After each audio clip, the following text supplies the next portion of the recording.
to today's theme and introductions, I just want to frame a kind of brief introduction to C-City. C-City over the last decade has conducted more than 200 talks and different kinds of sessions with a varied kind of people, including architects, artists, writers, cultural theorists, performers, social scientists, and activists who are trying to expand and situate architectural discourse within a broader cultural and public sphere. And along with that, C-City has also engaged in exhibitions, in doing varied kinds of formats of public engagement with the public at large. And this whole program of C-City, which is architectural practice in India, a millennial archaeology, is supported by the Urban Center Mumbai, which has also been supporting C-City events for a few years now. So jumping right into our programs brief, on the last week we had a very interesting panel around the practice of sustainability and green building design, where we had three panelists who situated the whole discourse and different kinds of practices that are being done in the whole space of environment, where we saw that how architecture is often placed between the tension of the urban and rural when it comes to environmental design. There's a desire for people living in the city to have a place which is quiet and green like the rural, and how the practice actually kind of oscillates between this tension of the urban and rural, and of people living in city to want to stay in the rural or the hinterland. People in the hinterland who want to kind of get a kind of another house in the hinterland again, and then there are people who are living in the city who want to make their own city spaces green, and how all these kinds of three rubrics mix with each other to produce different kinds of responses. Either they are codes, or they are experiments with materials, or they are completely policy related interventions. So with that, we now shift today to another kind of practice which developed very differently by the 90s, and that is heritage conservation. Heritage conservation as a practice has been in our space before the liberalization. But post-liberalization, India witnessed a reframing of built heritage from a narrow monument-centric concern to a broader urban and civic question, and now one that intersects with planning, with tourism, with corporate practice, and also to some extent city branding. Municipal and state heritage regulations first codified the idea of heritage zones and graded inventories, which is grade 1, 2, 3 buildings, enabling legal neighborhood level controls and a move beyond single monument protection. And at the national level, the idea of heritage cities was mainstreamed through targeted programs linking conservation with urban renewal, reframing heritage as a part of urban infrastructure and tourist-oriented service delivery, explicitly marrying heritage-sensitive interventions to civic upgrades and local economic strategies. And more recently, public-private partnerships, corporate adoption schemes, and CSR-funded interventions have become delivery mechanisms for amenity and interpretation work. So the questions of this panel are going to be around these kinds of shifts that we have seen. And we are going to kind of, we have very interesting panel today representing a kind of large space of practice from almost 3 generations, if I may say. We'll look into how the heritage discourse gains currency post the 90s, and how it positions itself vis-a-vis urban development, and more recently to the rise of culture industry and tourism today. So with that, I want to kind of quickly give an introduction to all our three panelists, and then I'll invite you to deliver your presentation. Our first panelist today is Kirtida Onwala. Kirtida is trained in architectural conservation at the Center for Conservation Studies, De Montfort University, Leicester. She has an independent architectural conservation practice based in Mumbai for 3 decades. The practice has undertaken projects in conservation and planning at wider historic setting, precincts, and individual assets. Kirtida is a member of monitoring and heritage committees at Mathiran and Mumbai Heritage Conservation Committee, and few of her building conservation projects include restoration and adaptive reuse of Ismail building at Flora Fountain, Afghan Church at Kolaba, Juma Masjid at Crawford Market, and some urban conservation and regeneration projects include the Dahanu Environmental Study and Approach to Development Plan, which was done as Intact Dahanu chapter in 1985. And Mathiran Comprehensive Heritage Listing Proposal, which was done with MMRHCS, that is Mumbai Metropolitan Region Heritage Conservation Society in the year 2000. Consultancy for preparation of management plan for Elephanta Island World Heritage Site, again for Mumbai, Intact Mumbai chapter in 2002, and a list of projects, because we have like this amazing kind of journey of conservation practice. So she now maintains remains enthused in education and the value adding at local colleges at undergraduate and postgraduate levels. So welcome, Kirtida. I'll give a short introduction to Tapan, with whom I've had the opportunity of teaching and done a lot of work together. Tapan Mittal Deshpande, a conservation architect by profession, decided to expand her horizons from ruins to living traditions and nature cultures. Through her experience over the last 20 years in historic indigenous settlements and live community-based design projects, she leads her passion through ThoughtPot, a collective for like-minded individuals. Being engaged with imparting knowledge, she also mentors young scouts on multiple facets of design and conservation. Her practice transcends boundaries of traditional and contemporary lifestyles through art, heritage enhancement, climate resiliency, stakeholder engagement, sensitive and immersive interpretation, to adaptive sustainable learning and living environments. Co-founded with her partner and wayfinder Niket Deshpande, who is also here, they have initiated programs for alternate livelihoods working with the handmade at the grassroots. ThoughtPod Studio is an incubation space driving any idea from its imagination to reality, and is popularly known to make things happen. Welcome, Tapin. And our third panelist for today is Prajakta Deshpande. Prajakta Deshpande is a conservation architect with over 10 years of experience in the field of heritage. She was the recipient of the Charles Wallace India Trust Scholarship to pursue Masters in Conservation Studies from the University of York. She was selected for the International Exchange Program by the ICOMOS US and was based out of Florida for a brief period.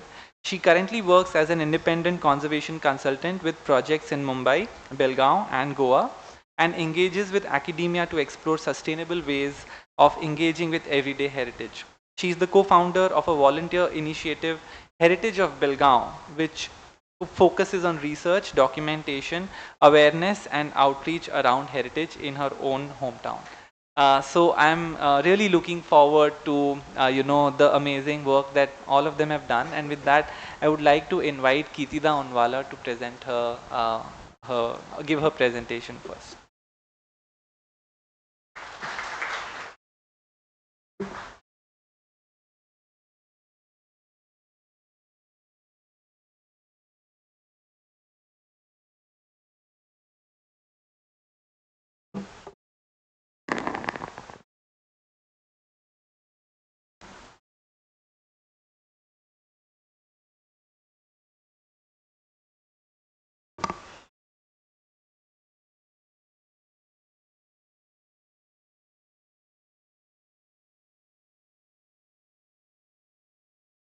Thank you, Anuj, and the Sea City Foundation. It's nice to be here with youngsters to share our experience always. Although the 3 decades makes me sound very old, which I am, but nonetheless, I'm at it. So it's always nice to be talking about work, and for the simple reason that it is a lot of sharing. And conservation is a field which is, in a way, a very isolated, rare, not very liked field. And what is the reason for that? Is it the education that we receive? Is it that we don't like it? Is it that we don't care about heritage? And what is it? And so Anuj, the concept note really made me start thinking, because the way we started our journey was way different. I am not a master's in conservation, I own up. It was only in those days by default that one entered the field because you had a liking for something, and the default continues. And many times it is quite derogatory, because to be in a default doesn't take you into government projects, because they ask for a qualification and they don't understand the silver. So it does become an issue many a times. And so CWIT scholarship makes me a scholar of some sorts, and that graduates me to take up projects of different types. My journey is a very different journey, because it didn't start with my qualifications. I was a normal architect in general practice for almost a decade before I went into conservation and started to really like it. And it was those days of Mumbai in 1991 when the city was through liberalization, I'm not sure. But that was a time when Mumbai started the very first initiation into identification of the need for conservation. And it might be of help to your generation to know that it happened not because of the government, and I think not because of the liberalization. I think it happened with individuals who were liberalized, and individuals who thought that this could be done, and they collaborated in a very different way as normal citizens who partook in those processes. And we had city fathers who joined hands and made it a law. Law in 1991, but the journey started much before, in almost 1970, when these like-minded people came together to give an understanding of what conservation has to do with the built environment on the whole. And that wider setting of the built environment is something that enthused me very much. And we started a practice very slowly in collaboration with a planner, in collaboration with an urban designer and a conservation architect, with me only being an architect at that point of time. And that's how the journey began. Very fortunate to have worked in this field. I really like it. And I think that makes a lot of difference, because the rate of survival in conservation, I must tell you all, it's meager. And you hardly survive. It's only your liking, and maybe something else pushes you, and something else replenishes your finances, that you can continue. So 3 decades, that is how we have continued. Because the concept note talks about the journey, and how the journey was led into a different type of a practice. And therefore, I'll toe the line of that concept note, and we'll take that route through the projects that we have handled over a period of time. So the first journey, which I've not mentioned here, is when we started with, privately we started with the Maheshwar master plan. It was a tourism master plan for the government and with intact, with the Maharaja of Maheshwar, Holkars. And that is how I got initiated into the aspects of the larger environment and what it induces into the field of architecture. And for the first time, one realizes that it is not a monument that, as Anuj very rightly said, and it is always the wider setting. The wider setting not only of the buildings, but the buildings and the environment which has been cultivated, cultured, nurtured by individuals and people at large. What we call as history and cultural history. And that recognition of cultural history is something which is at the helm of conservation practice. And so having started the journey, eventually it went ahead in different folds. And I could, and this is a journey which started in 1985.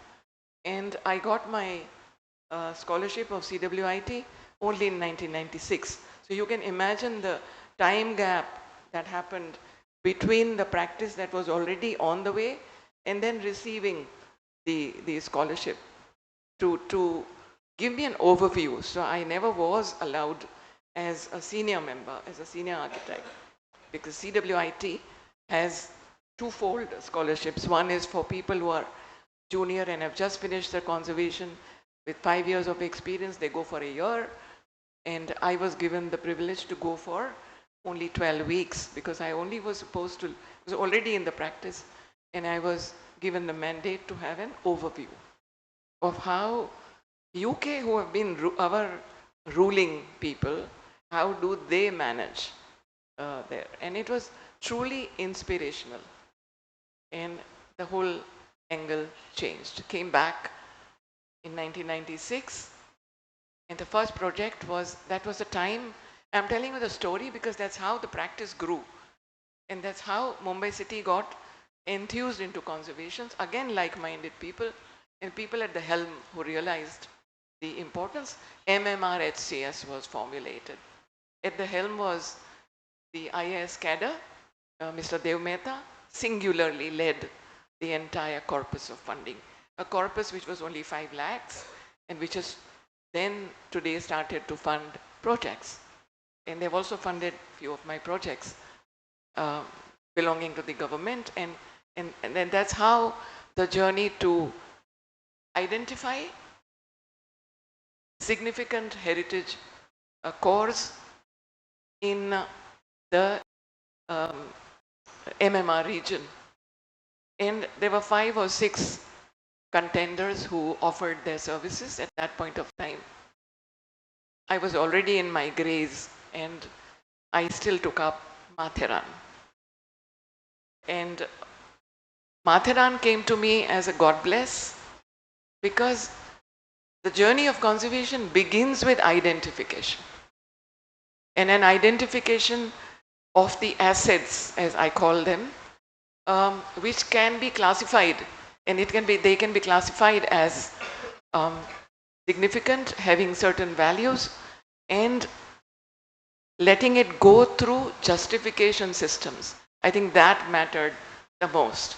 It wasn't in Mumbai. It was Matheran, and that became the largest project for MMR to handle at that point of time. It was the entire council area on the hilltop. The project led to several reports, with us being taken into the fold by none other than Shyam Chainani himself and BEAG's Bombay Environmental Action Group, who made it possible for the regulations to come into force in the BMC.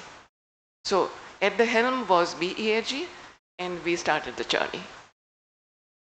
My partner was a planner, and so together we did that identification, and it became through the report, and I was cursed for it, that why did you go beyond the boundaries? Because I went ahead and identified the eco-sensitive zone, which was a wider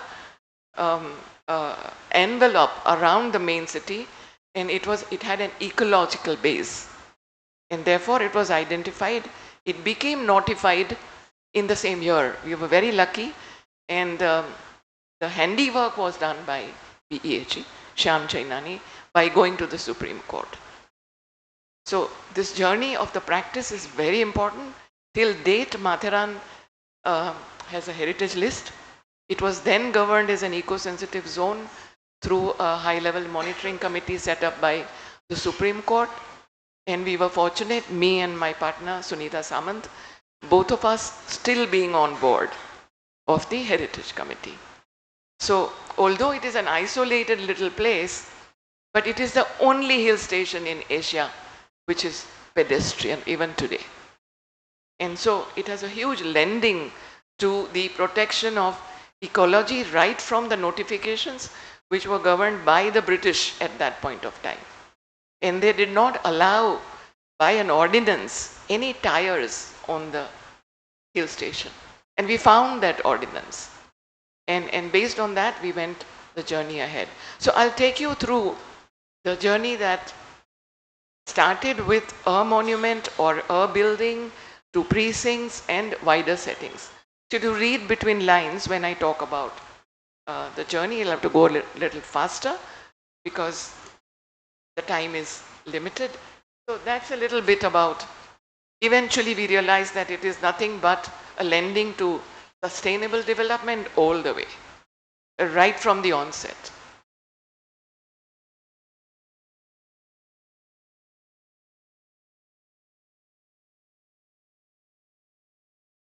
So we had a vision to foster comprehensive and matured assessments, and that was a journey that I really enjoyed, to identify and create policy for protection. So the first set of policies which were set up for Matharan then went on to become sacrosanct even for Mumbai. Mumbai had its own method and it has its own DCR regulation which regulates. Right? So you have a policy on one end and you have the manner in which it is governed. These are the two lopsided sides of the coin which doesn't ever meet. In spite of having so many policies, in spite of having monitoring and heritage committees, they seldom meet, and I think my colleagues who are sitting here will definitely agree with me. All the time it is a tussle. Even today, I have remained on the heritage committee in Mumbai for the last two turns, not anymore. So that is how we fostered our vision. For this point of time, we only had ladies in our team. And to look at the journey of architecture, I was the only one of the two students throughout my 5 years who were girls in an entire class of boys. And then today the scenario has changed. And therefore the practice also will be affected by the gender. I wouldn't want to put gender in that way, but the interest that is generated in that gender has increased simply because the number of students in architecture are females today. So that is something that I have noticed over a period of time. We also understand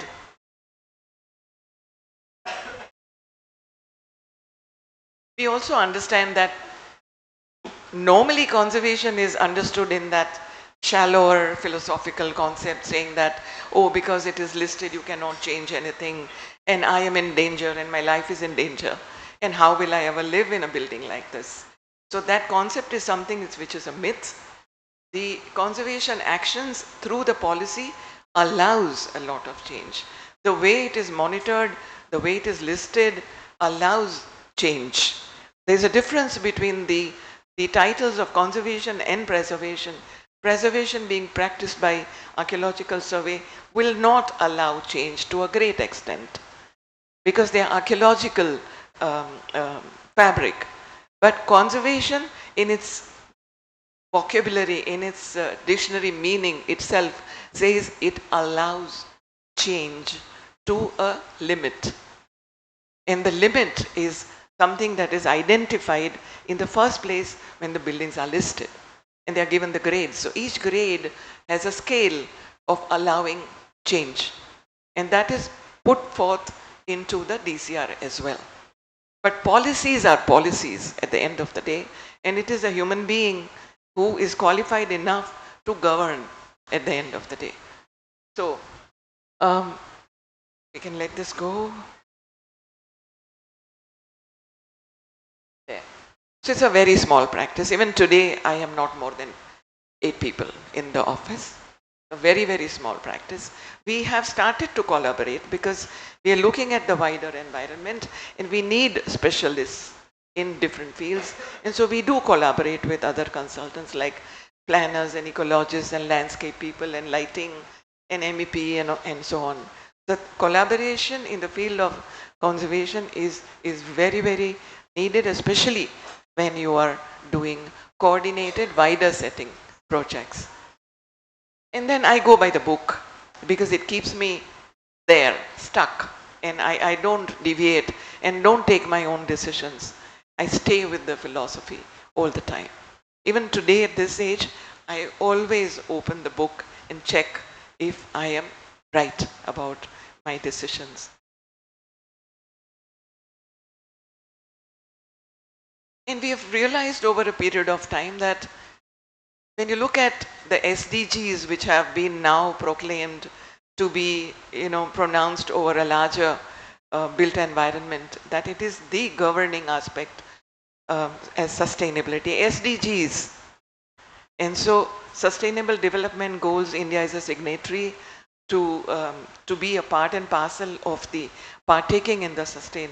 You don't demolish, you don't create a debris, you put it to reuse, you recycle, and you put the human mind and the heart at ease because you are connected to that past in some way or the other, and so it puts it into that spectrum. And so that is, the renovation is always a sustainable methodology. Always have to understand who is the owner, what are his needs, can people be taken into the fold and make it inclusive. Perseverance is at the core of conservation because you cannot lose your mind over it. Cultural sensitivity, conservation preservation, advocacy, and you'll see in the projects, in all the three speakers, major part of it is advocacy. We are always advocating with somebody or the other, even today, to see to it that the job gets done in the right way. I'm talking about the legislation because the legislation was a follow-up from our colonial past.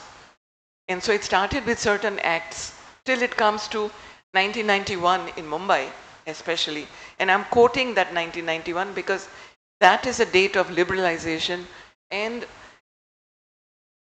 Anuj just got me thinking whether it was 1991 liberalization which brought about the understanding and a fair understanding or not. I'm still thinking, I'm not sure. Liberalization of individuals definitely happened, and so 1991 marks that date when the draft was published in Mumbai, and that became a kind of an icon for the whole country to follow, even today. So the regulations which are set up by all these city fathers has been adopted blindly. That is another thing. But it has been adopted and at least it is there. So therefore 1991 marks a kind of a hallmark along with liberalization. What is management of the built environment? It is a combination of, as you see, the macro and the micro environments divided into different holistic environments. It can be from the city to an individual asset. It can be an intangible asset as well. I'm calling it an asset from the vocabulary of the liberalization, money. Asset because it has already accrued some kind of a value, whether it is tangible, intangible, or in any other processes, it is still an overall. And so conservation envelops management of the wider setting.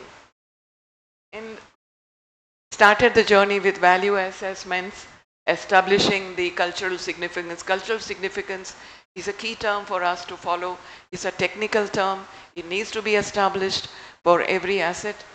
Unless you do that, you cannot make a list and you cannot justify it.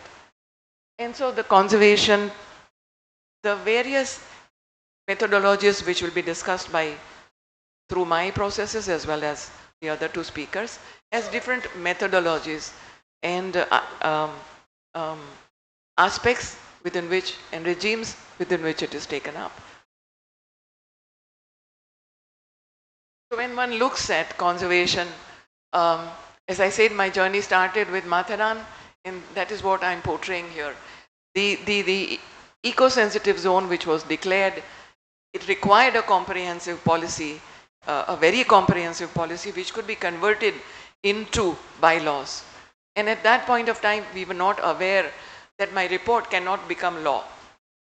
And it was much later that we realized that it needs a language of the codes of the town planning department. And so when we went on to the Heritage Committee and the Monitoring Committee, and the town planning officer sits there and tells me, where is your regulation? You're saying you've done everything, where's the regulation? And so it had to be then differentiated into.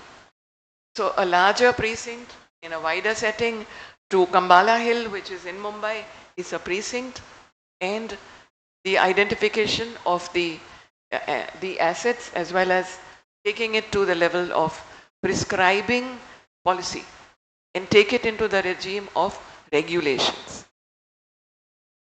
And then we had another larger asset that we handled simultaneously with Matharan was the Elephanta Management Plan, which had just been declared and taken off the list of the World Heritage Site. And so we had to bring it back. And so that was the exercise that we undertook. What I need to stress here is that it is much beyond the role of an architect per se. And collaboration is a 100% requirement. In the wider setting is something that one needs to understand. And then you come to, in Matharan, a restoration of a particular building which I had identified as grade 2A, and we did the bar house. And this was for a very prestigious group, Nimrana Group, and very conducive as clients, and that came up. Eventually it became an eco-sensitive zone, and the controls became much more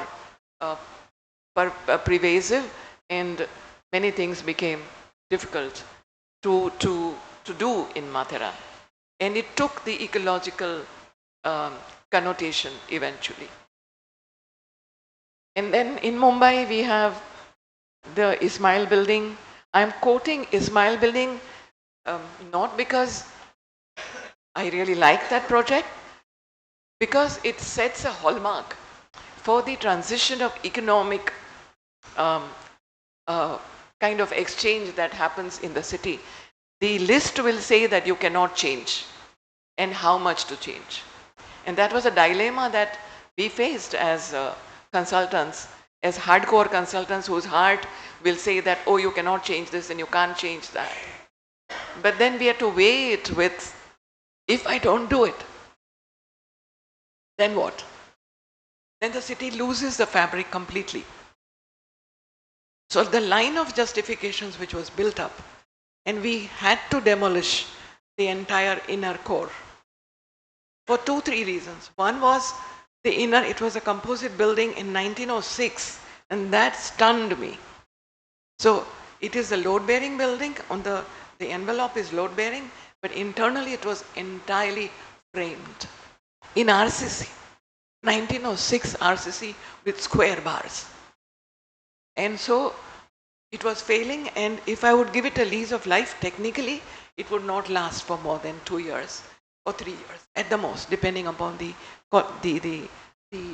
work that is done. And so we took a decision and we demolished internal, and that's how it came up. It gave a kind of an emblemic push to the 4th precinct. There were 2-3 buildings which were already done in this manner, holistically, and yet the setting of the place, right at Flora Fountain, created this move. And eventually I started to be called as Zara Architect instead of by my name. But it gained momentum. And that momentum I'll show. And then within the Naval Dockyard, which is a grade 1 precinct, we were very fortunate to attend to the very first built form fabric in the city, which was the Bombay Castle. And Bombay Castle began, it was already identified. Tapan was a part of the identification, and I took away her project. So, so we did the whatever was remaining of the Bombay Castle. In parts, it is still pending as an exercise.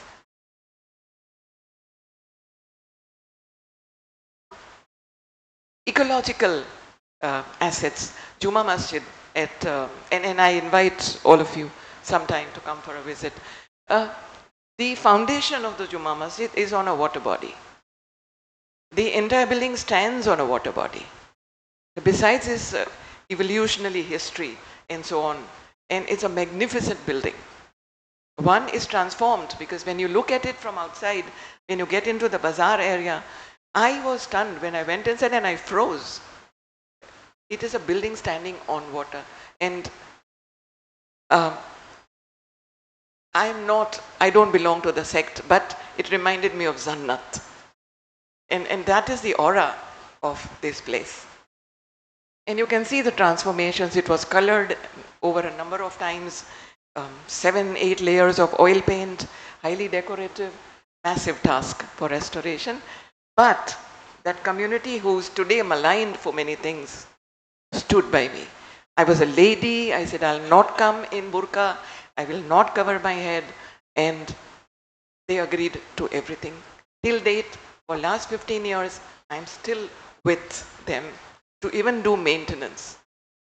So the continued journey of conservation is very important.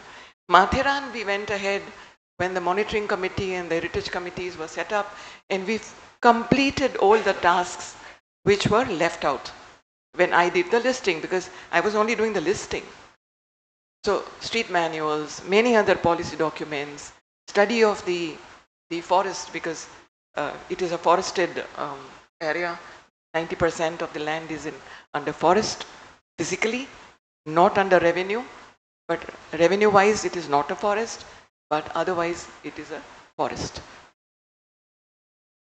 Street furniture that I mentioned is already being implemented. So we've been very fortunate with Mathiran journey.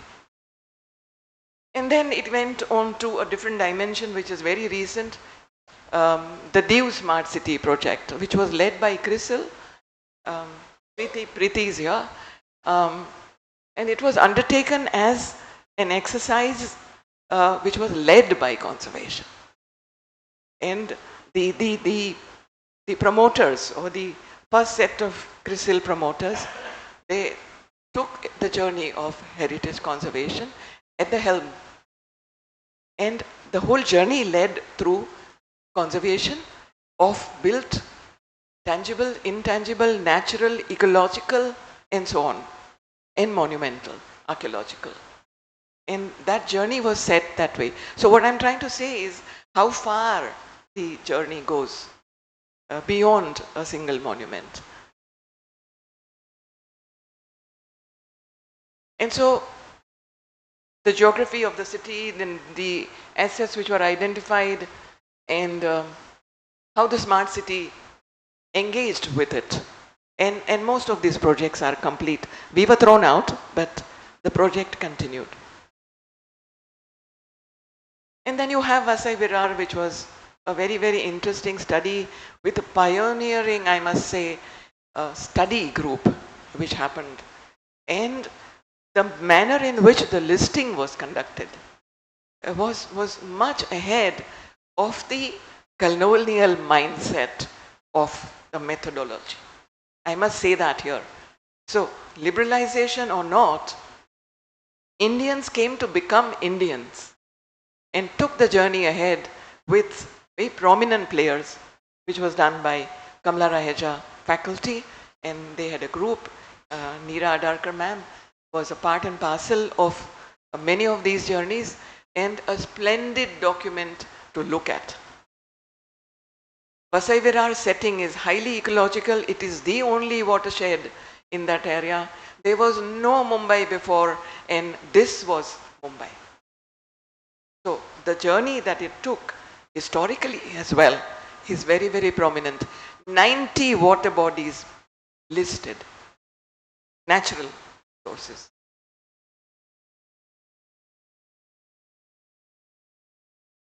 So Agashi Talao precinct became one of those identified by CRIT, and MMR HCS proceeded to take the journey ahead and take it into area action plans. So area action plan, I was most happy. This was the time when I really discovered the CRIT work, as well as doing a very, very small precinct, which is the Devadi, which has got a list of temples only, a very small precinct. And the funding that was provided allowed us to do a lot of research and pioneering educational research.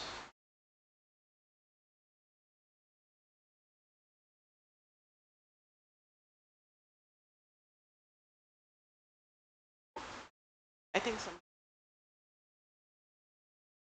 And then you go on to Mumbai once again. Mumbai has imbibed the heritage regulations quite seriously, and they now have set up their own heritage cell. And then their own heritage cell looks at their own assets. And one of them that they looked at, which was, we won this through a little essay competition of what you would like to do to the Tulsi Lake, the filtration plant, and it suggested that the old filtration plant that you see here in the picture can become a water museum. Because Mumbai's history has traveled with the water history. The water assets which were created by the colonial rulers are lasting even today with a little augmentation. But you can think of the foresight, something to learn. And so this museum, this would become a water museum languishing for 2 years, but we hope that the journey continues. And there is a bungalow of the founder across the lake.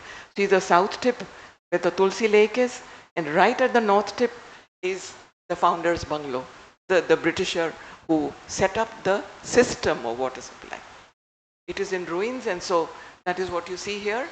And this was to become BMC's getaway retreat, so to say. Doors and windows missing.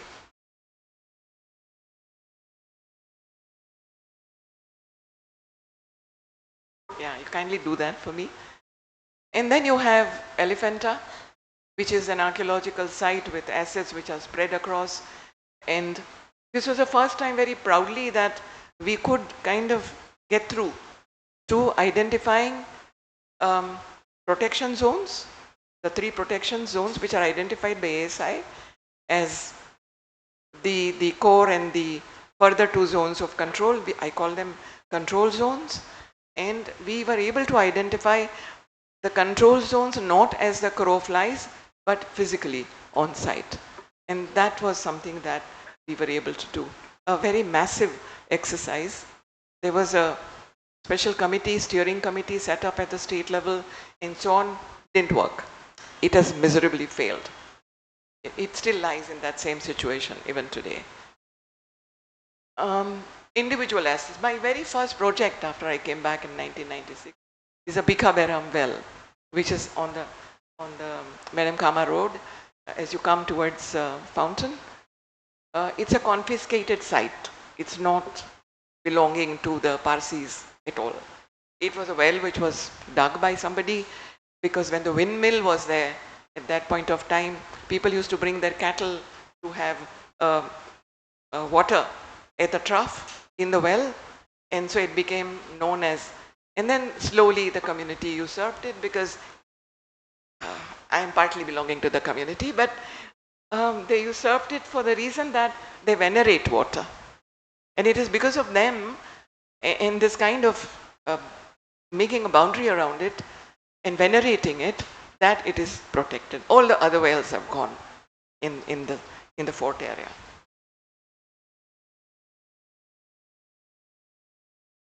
Yes, yes. I'll just come up. Go next. Should I stop here? And then you have the Juma Masjid. And go ahead. Go ahead. Adaptive reuse is one of the facets of how to bring back life, economic life, and the viability. Was Dara next? This was a unique project because it's not listed. It appears in the list wrongly, but it is in the precinct, and you can see the difference in the lending it gives to the Kalagoda precinct. And now the client who owns the entire periphery of this little island, we're continuing the journey into Khyber and then maybe going around and coming back. So a whole small precinct which is not listed. And my last collaborative project, this was kind of a culmination for us because it went around the whole journey, and we could, after 30 years of my very first project I attempted in Mumbai, Pika Beram came as execution later, and we could not get funding till we collaborated recently, and we stayed with the project for 30 years to bring it a funding. The World Monument Fund gave us a holistic funding only last year, and we could. So collaborative funding, viability, etc. are a very important aspect of conservation. We can stop here. Thank you very much.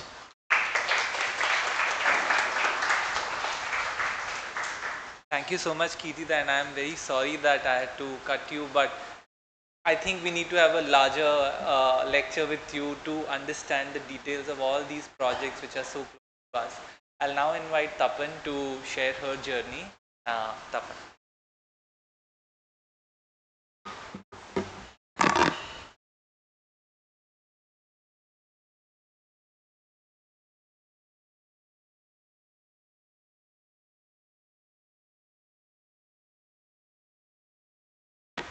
So good evening, everyone, and thank you, Anuj, for giving me this opportunity. And I'll just quickly dive in, but basically what I want to bring forth is this idea that conservation is a way of life. And it's, for me, the whole journey of my last 2 decades or 20 years, however you want to see it, is about redefining what really conservation is and what my role is in this whole realm of how you define heritage, what is value, what is conservation.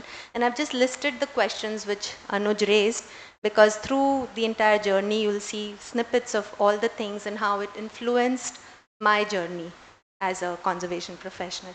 And what I've attempted here is a diagram to bring forth that innermost circle for me of conservation, which is to talk about living heritage, where heritage is living. Second is about less is more, and therefore it is about minimalism, which we have to practice as an attitude more than anything, even in architecture. And third is this idea of square feet of happiness. How far do we go? Kirtida brought up the idea of how do we build less, and how do we build what is really required, and do we really need to build? And the challenge really is therefore renewal, revival, and all the other larger aspects that you'll see through various different practices across all of us. So this is the first house that we restored, and it's Uramma House in Nanikundi. Anuj has been with me many years ago there. And what you see today is a house which keeps the traditional facade, retains that original masonry wall, and what was interesting is there was a dead tree inside the remains of that house which we managed to revive. At the end of the project, it was live again. But this project didn't happen just as a architecture design project. It had a history of an entire year going behind documenting people's lives there, understanding their aspirations, their needs, what is the sense of the open spaces in and around, what was the idea of the village, and working at it really at that level of with the people, that what is it that they want, and therefore the house emerges the way it does. And it led to people actually getting their front facades into their homes again. Moving on to similar contexts of Hyderabad, Mysore, we then began to really document processes involved with traditional materials, with traditional craftsmen, and at various levels. But what was interesting in Mysore is that we actually set up a technical heritage cell with a representative inside the corporation, which today Kirtida is saying is in Bombay. This was 2010. And what we did was that we would give personal guidance to how you can extend, what can you keep, how can you really expand your house, and not really telling you only don'ts. And to the extent that people actually started coming to take permissions, which was not the case earlier. So this was the first of its kind, like an actual technical cell inside the corporation, helping you go through approvals and mechanisms of change in your heritage structures, which brings me to the next project in a very rural settlement near Bhopal, Harda. And this project was interesting because it was a small hunting lodge almost associated with a 1 or a 2 BHK in our city. And we didn't know what to do with it. We had to decide how to revive it. What we did was clearly, this is also 2012, we brought 10 people from different fields, right from community experts to tourism to social media was just beginning up, to photographers, archaeologists, structural, historians. And what we discovered was a detailed water system. All those walls that you see on the top picture, around that little fountain was also buried. This was also discovered in the process of reviving this place, and we realized that this small 1-2 BHK house was made up of so many different systems like hammams and fountains and aqueducts within those walls, because it was a dry arid region. And that makes you think that what are these knowledge systems, right, which can be incorporated in today's time. But moving to the city, what we have tried over the years is to work with historical contexts like Banganga, Kutachiwadi, and really understand what are the needs of the people and the community there, and therefore make proposals from their end to the government. So sometimes they just need that kind of an interface. And what was really interesting about the first milestone which was restored in the city was done by us standing there with municipal workers who only know how to take care of sewage and waste and garbage, right? They don't know how it feels to create something. They are not actually involved in these processes. So the milestone project was interesting because it involved everybody, right from the people who lived around that no man's property to people who were involved in the institutions, right from the Heritage Conservation Committee to the local municipal commissioner. And what we began through that is a know your ward kind of an initiative within BMC different wards. And we started conducting walks with the staff, making them aware of what assets lie within their ward at least, taking them to those places, making their waiting lobbies almost as places where people can know more about their ward and the heritage which lies within it. This taking you to a more contemporary, talking about one more non-listed Art Deco heritage in Parel, which used to house our office in one of the floors here, which we managed to, through our networks, restore, convince the client to restore this Art Deco building to the extent that once they found the right tenants for it, we couldn't afford the rent and we moved out of it. But the building got saved because otherwise the landlord was just going to build it down. And through that, we realized that we can actually make a difference in contemporary built environments by introducing traditional materials, traditional technology, whether it is through trellises, through skylights, through creating passive cooling systems like infill slabs, using mangrove tiles wherever possible, using arched elements to create that scale and that idea of light. And also I spoke about less is more, or I spoke about square feet of happiness. How much do you build when people buy these large lands, right? That's also an attitude towards land. So even if the site is 3 acres, we were able to convince the client to build only half an acre, and that was enough to keep the sanctity of the natural surroundings. And that outreach doesn't remain with individuals, private clients, or government. We also do a lot of large-scale cultural events and exhibitions in World Heritage sites through music festivals that are happening, which create an opportunity to showcase that story of that particular site there. So some of these events happen on an annual basis where there is folk dance and performances with exhibitions of archival photographs from ASI archives or other sources. And that brings me to this last section, which is about looking at what village India can make for our times. And we realize that architecture and art is very closely related. And this journey started for us with the airport Mumbai Terminal 2 art program, where we worked with traditional and contemporary artists to bring together some of these really what we think are dying traditions, but they are actually continuing in large warehouses spread across the country. So we got exposed to art being there, still alive in its various forms of architecture as well as visual and other elements. Like Mullela was one of the very exciting villages where the clay from the river is used to create sculpture. And one of the artworks at the Mumbai airport managed to get, of course, we lost a lot of the clay objects on transport, but this was something to the scale which was bigger than their homes that they were able to construct. And one of the artworks again, which was commissioned as the longest quilt of India, led us to create a group of women with whom we work to create alternate livelihoods, create sets, create products, and create a network which keeps them empowered through their livelihood, plus keeps the art of quilting, which is a lot to do with upcycling, till date alive. And that brings me to the last slide. In fact, I hope I've kept time, which talks about people and this whole relationship with the community and stakeholders, very, very important part of the process of conservation. Whether it is our experience with the Friends of Hampi in 2005 to 2010, today we are creating new communities called Friends of Varanasi, which talks about what is it that they really require to retain in spite of the development and the density of people which really visit that city, to talking about, like I spoke about Jageshwar, talking about community-based teams, so we get the local sarpanch and panchayat people involved in our discussions of what should be done in especially rural settings. And third is currently we are working with the Ahmedabad Municipal Corporation to create a vision plan for 2070 for the Ahmedabad walled city.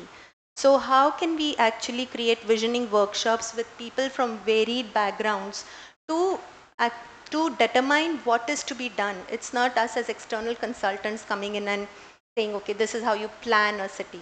So these processes are very, very from within, and they cannot be thought of as without or somebody external coming in defining that, and which has been part of our process. Another work that we are doing with individuals is to look at how climate is impacting domestic architecture and what needs to be done to create a better interaction with climate through our knowledge systems, through our construction systems, through our materials, and our systems of cooling, heating, whatever were used traditionally. So with that, I end my presentation. That's the spiral staircase of our office building, and thank you.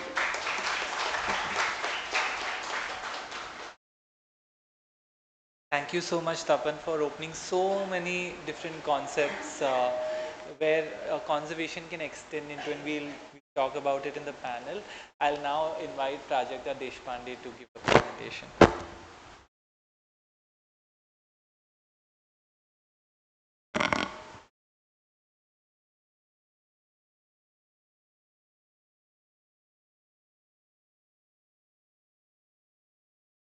Thank you, Anuj, for having me here. I am myself a millennial. So my journey is quite short as compared to the two of them. So I'm really reflecting the 10 years that I have been a part of this field. So yeah, so we can start with the presentation. Yeah. So the presentation is also as chaotic as the field of conservation that I have experienced in the past 10 years. But really like talking through the early perceptions of what conservation meant to me and why I chose to go in this particular line was the lack of social media. Because when I was studying, there was no Instagram. So the only source of information that we did really had was some magazines and Facebook posts. And that time, I think this Nagaur Fort restoration by Meenakshi Jain was something that was always talked about, right? And we saw this as a really romantic project, like you have an old fabric and you're just going to, you know, like do really nice things with it. You're going to have some festivals and some cultural events and, you know, like multiple projects like that kind of gave a very different perception of what conservation meant. And similarly, like we used to have a lot of posts on Facebook regarding Intact Mumbai chapter with heritage walks and photo walks and things like that. So it was really attractive in a way that you were trying to look at architecture in a very different angle, and also the lack of conservation in the academia, or like when we were studying, there was not even an elective to understand what conservation meant. So basically all these posts and magazines were the only source of information that we had to understand something other than what we were doing every day. Or for that matter, some of the NASA competitions which were LIK. So we were kind of drawn to these monuments to kind of, you know, go see, and then you have these visuals. And then you're like, wow, you can do something like this with the temples that you have documented and stuff. So it was a very different sort of understanding of what conservation was. And alongside, you would have certain blog posts and news which would talk about very known urban contexts, you know, like which were talking about like, oh, something is being pulled down and the heritage of Bangalore is crumbling. And suddenly there's a small news about intact Belgaum chapter, you know, being inaugurated in 2016. So to give a brief, I come from the town of Belgaum, which is at the border of Maharashtra, Goa. So we share a boundary. So yeah, so it's a small town, not so small also, but yeah, it comes under the small town category. And then it was very exciting to know that, okay, something like Intac is coming to Belgaum, right? And so there's one single avenue to kind of explore that particular arena. And so yeah, those were some of the early perceptions which were like, okay, now you want to kind of explore that. And after my graduation, again, like with lack of opportunities within Belgaum itself, I had to move to Bombay. And that was something that then I started working with Vikas Dilavari in 2016 as a junior architect. So these are all part of the projects that I could work on when I was in Bombay. And again, like I said, the early perceptions that I had about around conservation were kind of monument centric, right? Like because I was looking at a fort, I was looking at Bangalore's bungalows, or for that matter, even in Belgaum, we had like very narrow understanding of, okay, what is heritage?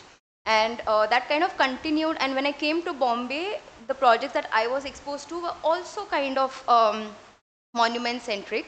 And although the fountains were a part of an urban precinct kind of a thing, and that was the time when MCGM had a thing of the public-private partnerships, which they were doing with a lot of organizations to bring these fountains to life. So I was quite fortunate to have worked on these. But to be honest, like that time I did not have much of a thought about what I'm doing. I was very excited to have been working on these projects, right? Like imagine coming from Belgaum, you don't know anything about conservation, and suddenly you're like, oh, you're restoring Flora Fountain, you're going to restore or write reports about CSMVS and things like that. So it was very exciting to kind of, you know, go through that whole journey. But then after 3 years with Vikas sir, that was the time when I went for my master's. And like the tradition follows in conservation field, we all go to University of York. So I also went to University of York, and I went there and then I studied Belgaum. I went to York, I studied Belgaum. So, so that was something, a very interesting journey, because while I was in Bombay, I was completely mesmerized by all the heritage that was there, but always there was that thought that at one point I want to go back to Belgaum and work in that context, right? Because I don't know if I can explain that feeling, but it's always like you're coming from a small town, you see everything crumbling, and you're like, I'll learn this and I'll come back and I'm going to execute this in my hometown, right? And similarly, I went to the UK and I had a chance to explore that through my dissertation. I was reading about a lot of things, and again, the whole perspective was around monuments and things like that, but several observations kind of the city. Of course, you cannot compare the kind of cities there are and the kind of cities we are living in. But something around those cities kind of triggered a lot of questions, a lot of thoughts. But yeah, so the dissertation, what I was talking about was about Belgaum and to reflect upon why certain things are not changing in the city, right? Like Kirtida ma'am mentioned about the heritage regulations that were there post 91. And during my dissertation, I went back to the liberalization movement and I kind of started reading around what changed and what got these regulations or not, or what was some of the impact of that on the rest of the country or rest of the policies that were there. So I was looking at Belgaum, and during that time, like not in 91, but of course nothing was happening from 91 to 2000s in Belgaum as such. Like everything was quite static. But something that really happened was during the Smart City Mission, which replaced the Jawaharlal Nehru Urban Renewal Mission, which had a heritage toolkit sort of, which did not really legally protect as such, but at least it had kept things intact. Whereas once the Smart City Mission came up and it was more on the development side of things is when a lot of road widening exercises started happening in Belgaum. And that kind of started resulting in loss of certain houses, certain facades in the core city, in the suburbs also. That kind of triggered a lot of questions of what it means to kind of convince people to conserve heritage. Are regulations going to help you protect those? Or are they going to deter people from really, preserving these particular structures? Because they're going to question, like, I don't want my house to be listed, right? Like, the whole notion of being listed is to take multiple permissions. So what is that something that can help people think, or can help us as professionals think along what lines? And that was my dissertation, about thinking about how communities can become a part, can be a leading force around preserving heritage. So yeah, so this is a small clipping from the local newspaper which said Belgaum Honar Smart. And the pictures reflect the kind of smartness that the city had imbibed. Which also, on my return from my master's, also kind of started working around, or rather I was questioning a lot of things after my master's till today, about, yeah, where is the starting point? Because when I was doing my dissertation, I was like, I don't have data. Like, what am I going to write my dissertation on? Like, I don't have a documentation of my city. There are no books written on the city. And I am like, but Belgaum has such rich heritage, dude. Like, what is happening? And I don't have anything about it. But, and so when I came back, I was like, okay, with whatever limited data we have, we need to start mapping this particular city. And again, mapping requires a lot of resources, which we did not have. So a couple of friends got together and we just started writing stories about people. We started with architecture, nobody related. So we are like, we need to jump to stories, like family histories and, like just random stories. And we started like kind of joining dots with all the folklores that were there, all the oral narratives, ki amcha veli हे बेळगाव असं होतं. And then connecting that with actual primary and secondary sources to see if really is that something people are saying. And I think that is something that connected a lot of people, and we developed Heritage of Belgaum over 3 years. And designed like 5 heritage walks for the city, and started small blog posts which were kind of clickbait to say, oh, she's the first woman of Belgaum to run elections and things like that, to kind of get people to kind of start reading about your own city, right? And so we kind of began with a Heritage of Belgaum, and 3 years we went into like really walking through the city, really understanding, curating a lot of walks and taking people around without really no expectations of how many people are going to attend that walk. Okay, because we charged like 150 rupees for a walk, and someone asked us if we are going to give breakfast in that, because they were like, why do you want 150 rupees for walking through the city, right? So we were like, okay, but anyway, so that was the struggle when we started, when people were really hesitant to know what we are going to do in that heritage walk. But fortunately for 3 years, we kind of did as per our convenience on every Sunday or some Saturdays or during some long holidays. We kind of started conducting some heritage walks around the city, which were a big hit, and all our walks used to be kind of full. Like we used to restrict to 15, of course, but kind of that. But then that 3 years of journey kind of made me stagnated. Like thinking about just being in the city, nothing is moving, and you're just stuck, documenting a lot of things. Of course, it was fulfilling to kind of look at it, but going back to my masters and thinking about what were some of the visuals that really impacted the way I think now about heritage. Of course, communities is one part of it, but something that I started thinking about, and I'm kind of working with some students from different colleges, is questioning what are some of the other ways of engaging with heritage.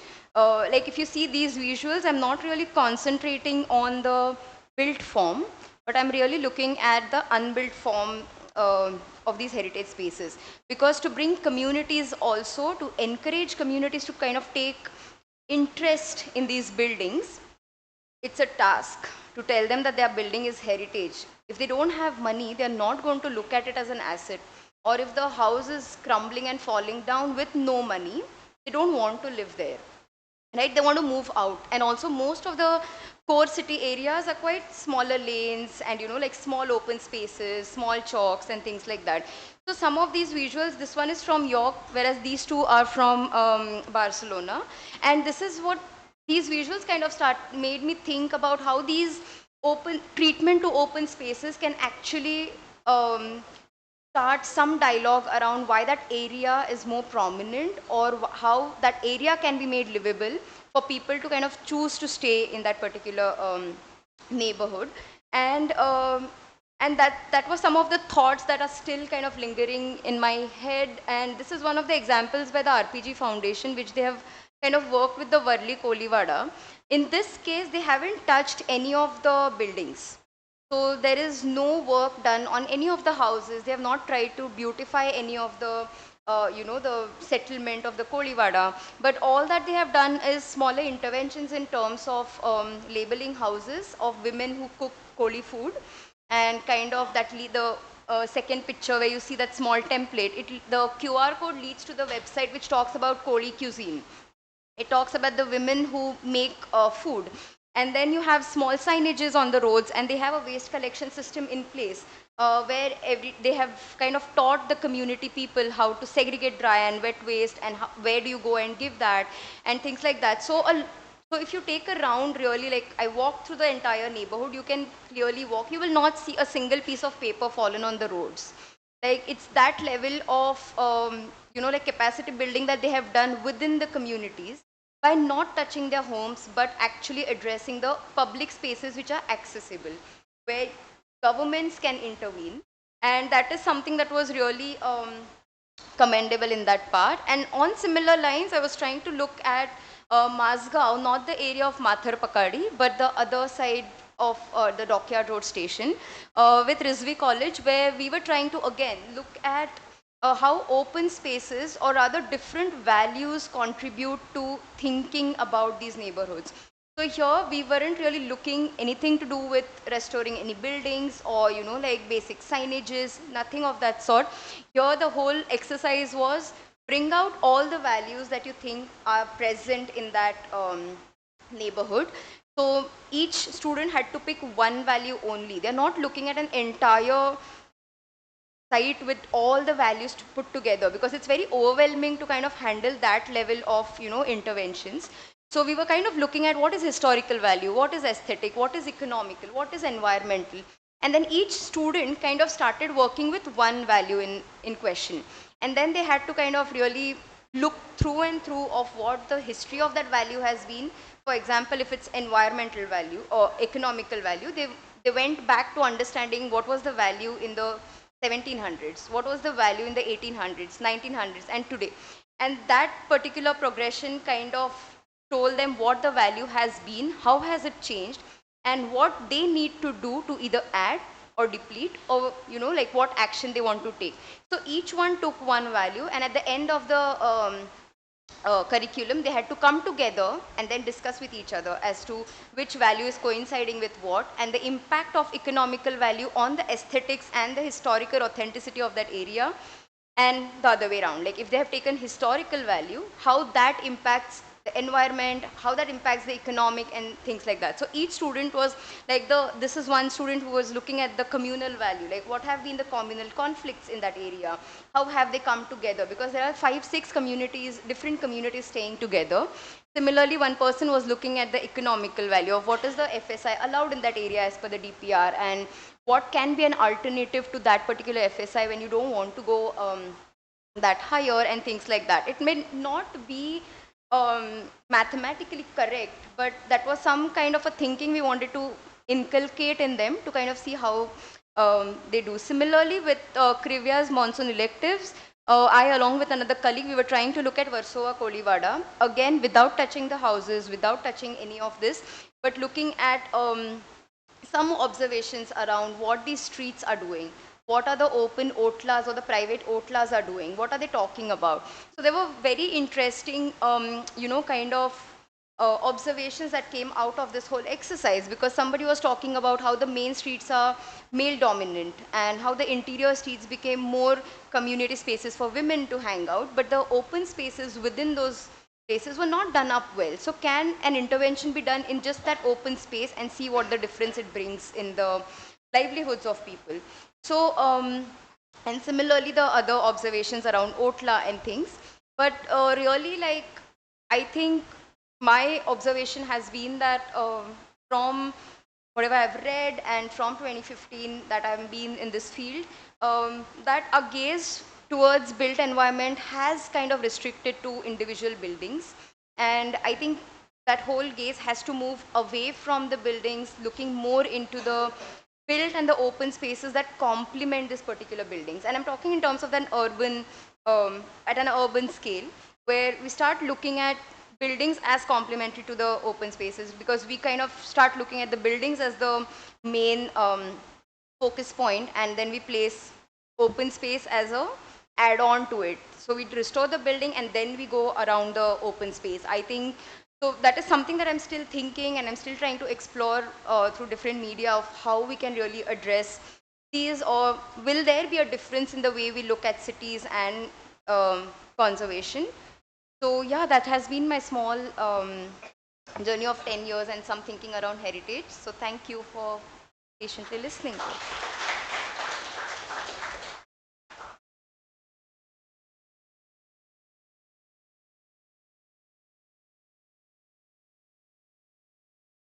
Thank you. I think we can now assemble at the table and kind of have a conversation. Yeah.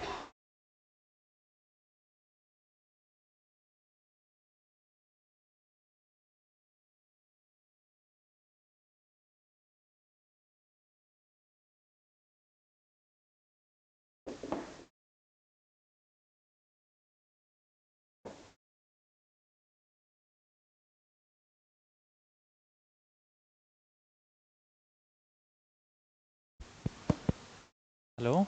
Hello? Hi. Thank you. So, thank you so much. And there is so much wealth of information here, and I can understand that the presentations have ran like straight till 7:30. So we have a very short time to discuss, but there's so much to discuss, and I've made so many notes. And what I observed through the three presentations is this interesting movement from,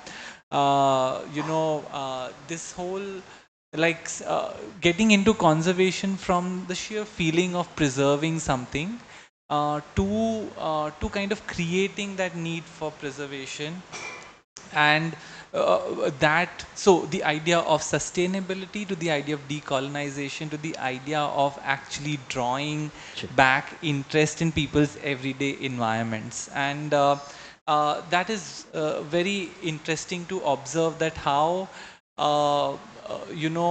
the a certain kind of bent towards our built environment is also created. And that led me to think one thing which I wanted to start this conversation with is that, you know, generally we as architecture students enter the course with the desire of making form, whereas conservation architects begin in form and they kind of either preserve it or bring it back to life. So I just wanted to kind of ask all of you that how did you choose to you know, pick this, where you almost kind of gave away this idea of making or crafting form, and where do you see form in the whole practice of heritage conservation? So if any one of you would like to respond. Check. Yeah, so like I said, I was tricked into choosing conservation. And back then, there was not much publishing of conservation on any of these digital media. Like today, you see Architectural Digest is heavily, monetizing is not the right word, but you know, like heavily using heritage. It's become a, yeah. So it's suddenly now become the talk of the town. Like they're all palaces which are coming on Arch Digest every alternate day. But back then, I think a lot of websites that we visited were examples from foreign places. Like there were examples from yeah, like from England, from the US and places, and a lot of these examples were not purely conservation of a single building. There were always additions to those buildings. Like on Archdale, if you go to see, there is a church and then they have built a small cafe around it.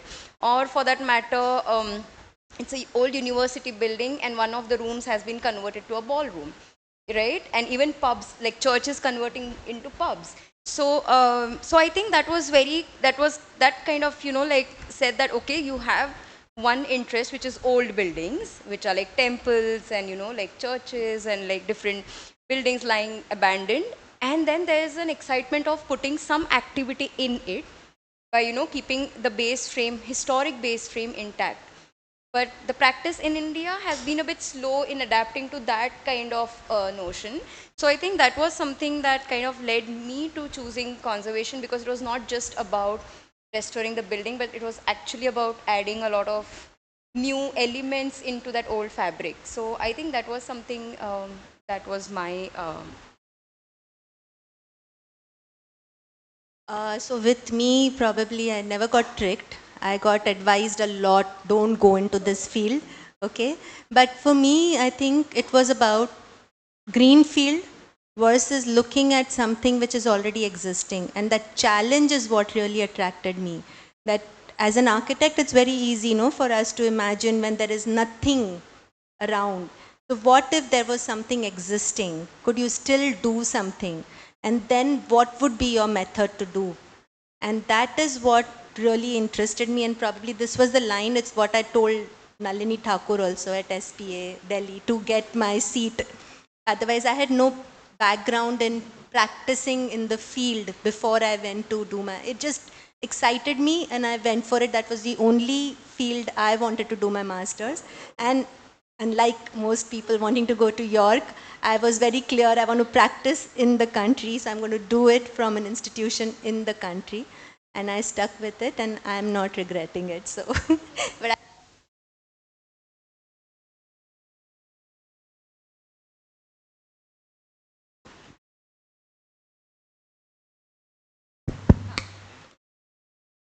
I need to be very honest. uh, Mine was an era when there was no conservation even heard of. I still remember when Vikas came to us and said, you know, I'm very new and I'm very young and nobody will even look at me. I'm so boyish. Why don't you join in? So it was the three of us, four of us, who said, oh, come on, go away. What is conservation all about? And we literally asked him to not interested. And he pleaded and pleaded and pleaded in the sense that he was a friend. And he said, look, it's not going to work. And he started to talk about the philosophy of the methodology of using a particular material which was like to like. And so all the philosophies of what not to change. And the three of us, we were a planner, an architect, and an urban designer. and I'll name them, Sunita Samant, planner, myself, and Harshad Bhatia as urban design. And we said, go away from here. We don't want to listen to what you're saying. Why should we preserve? And he said, oh, for that you have to join the course. Because identification of cultural significance, which comes so late to all of us. And that's how it happened. So, 10 years in wanting to build, having built a little bit here and there. 1977 was the year when I graduated. And that was a time and era of the builders taking over the city. It was a fresh kind of, and we all thought that we will have to get into builders. And our professors who were hardcore, Harvard rocks, and they said, no, you'll never join a builder. How can you be, substitute to somebody who's just building and he's only looking at the real estate? Don't ever do that. And so, as you said, build and unbuild was a big question for me. And because, very honestly, we could not find a practice in those one decade. A very little practice that we did was very marginal, and you had to earn bread and butter. So I'm very honestly telling this story. And I joined academics. Joined with SNDT, interior design, and then went into JJ eventually at the end of the day. But the journey was very, very rough. As a visiting professor, we were offered peanuts. If I even tell you the figure, you'll laugh. But that was our livelihood. And then Vikas was a turnabout. When he came to us, when he was a student, he used to come to me because we were the same college for advice on design. I was good at building services and building construction. That was my subject I taught for many years. That's one of the reasons why I joined, and I like conservation. It takes you into the fabric and understanding of the fabric and the way somebody would have thought of building in the constraints of those materials and so on. So that is a journey that happened, and that turned the cycle completely. And we started with Banganga, with Harshad, it was his master's thesis, and looked at temples, looked at communities. All that Tapan has been saying is an inherent part of any conservation practice. And that whole journey happened.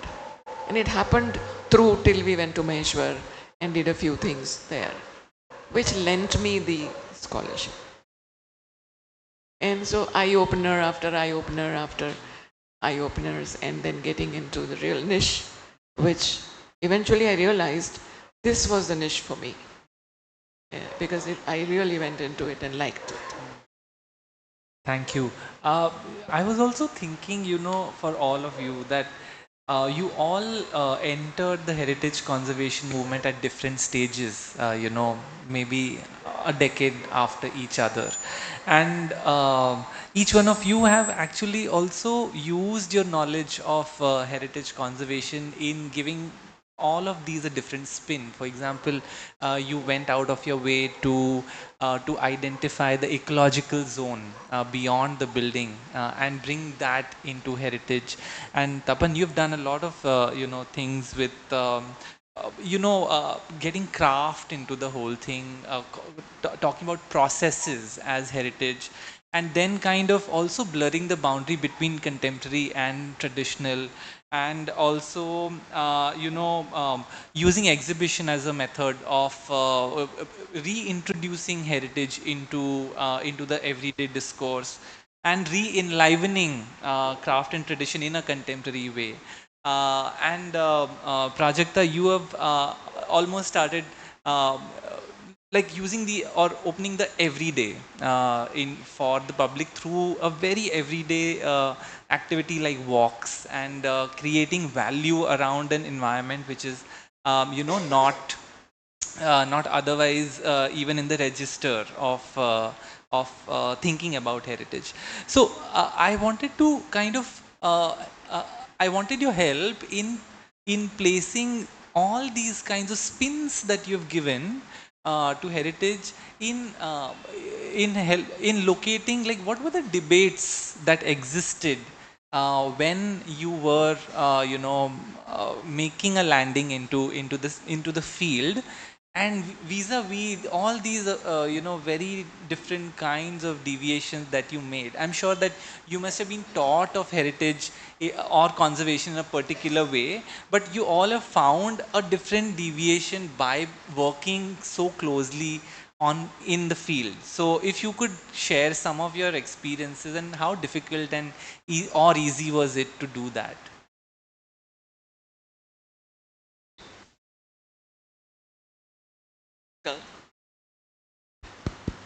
Extremely difficult, because basically we didn't make a living out of it.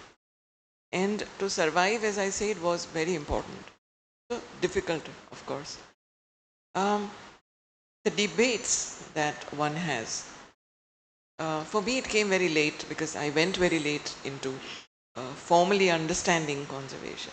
And that was also only through observation. The spin for me was, while I was here with the other three partners, and the move to go to for it 12 weeks is an overview, with my maturity age-wise, gave me that spin. And I could instantly understand the nuances that could be engulfed into bringing it back home. And the 91 regulations were already in place. And so policy, so I didn't mention it, but the in-between space between policy writing, policy following, how do the administrators look at policy, people who sit on the helm, and how do they view that? All that became a kind of a debate. And each time it was a journey around these debates. Like the chairman said, oh, how can you do that? Because he didn't come from that stream. And even today, even when I was, 2 years back, I was in the Heritage Committee, and oh, but you cannot talk about UK here. But sir, I'm not talking about UK. So your concept note mentions, how do you bring it home? The Indianness, it has taken a very long time. Like the INTAC report which came up very late, still not into focus and not imbibed. So that line of division between policy making and the spin it takes over a period of years. And I have observed Mumbai, and you might agree, disagree with me, but Mumbai has gone back onto its promise. It has kind of devised a method not to look at conservation anymore. I must say that. It's a very sad moment. Mumbai became, through the policy, to propagate the policy, right? It was a major spin for the whole country. And then governments made it compulsory for every state and every little council to formulate and identify.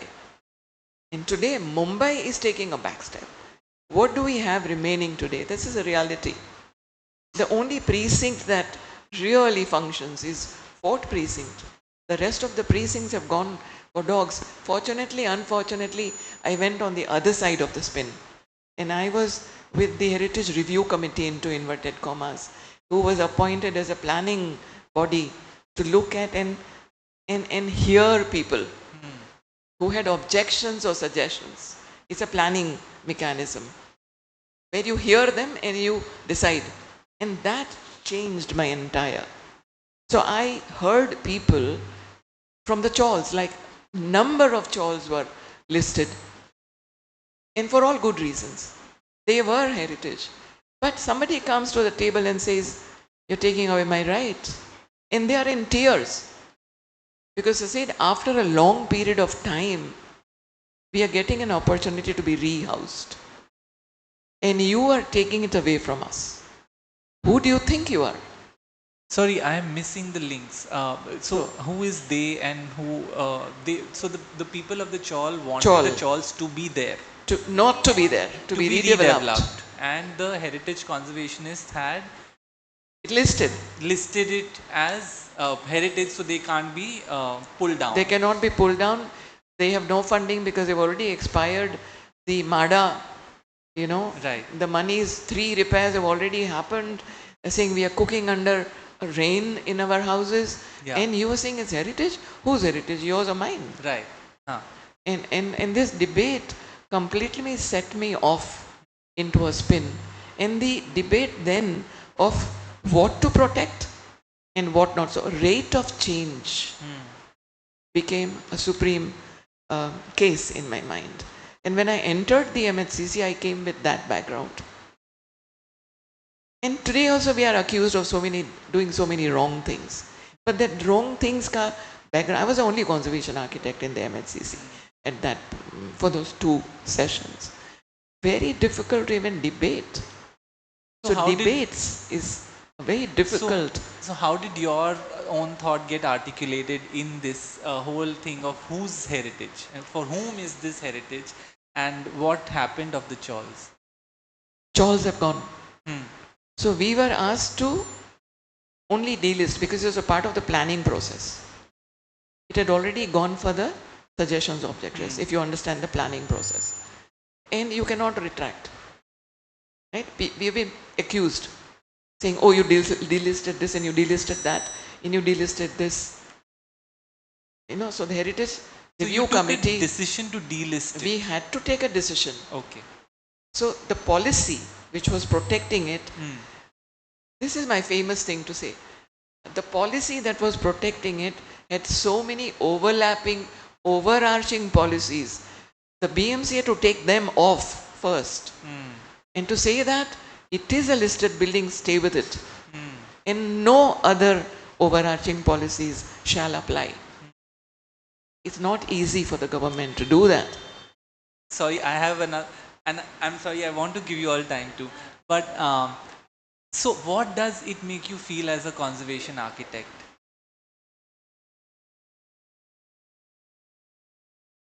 Your heart, because something your you heart, wanted to conserve, yes, your heart tells you. yourself had to kind of delist it. So,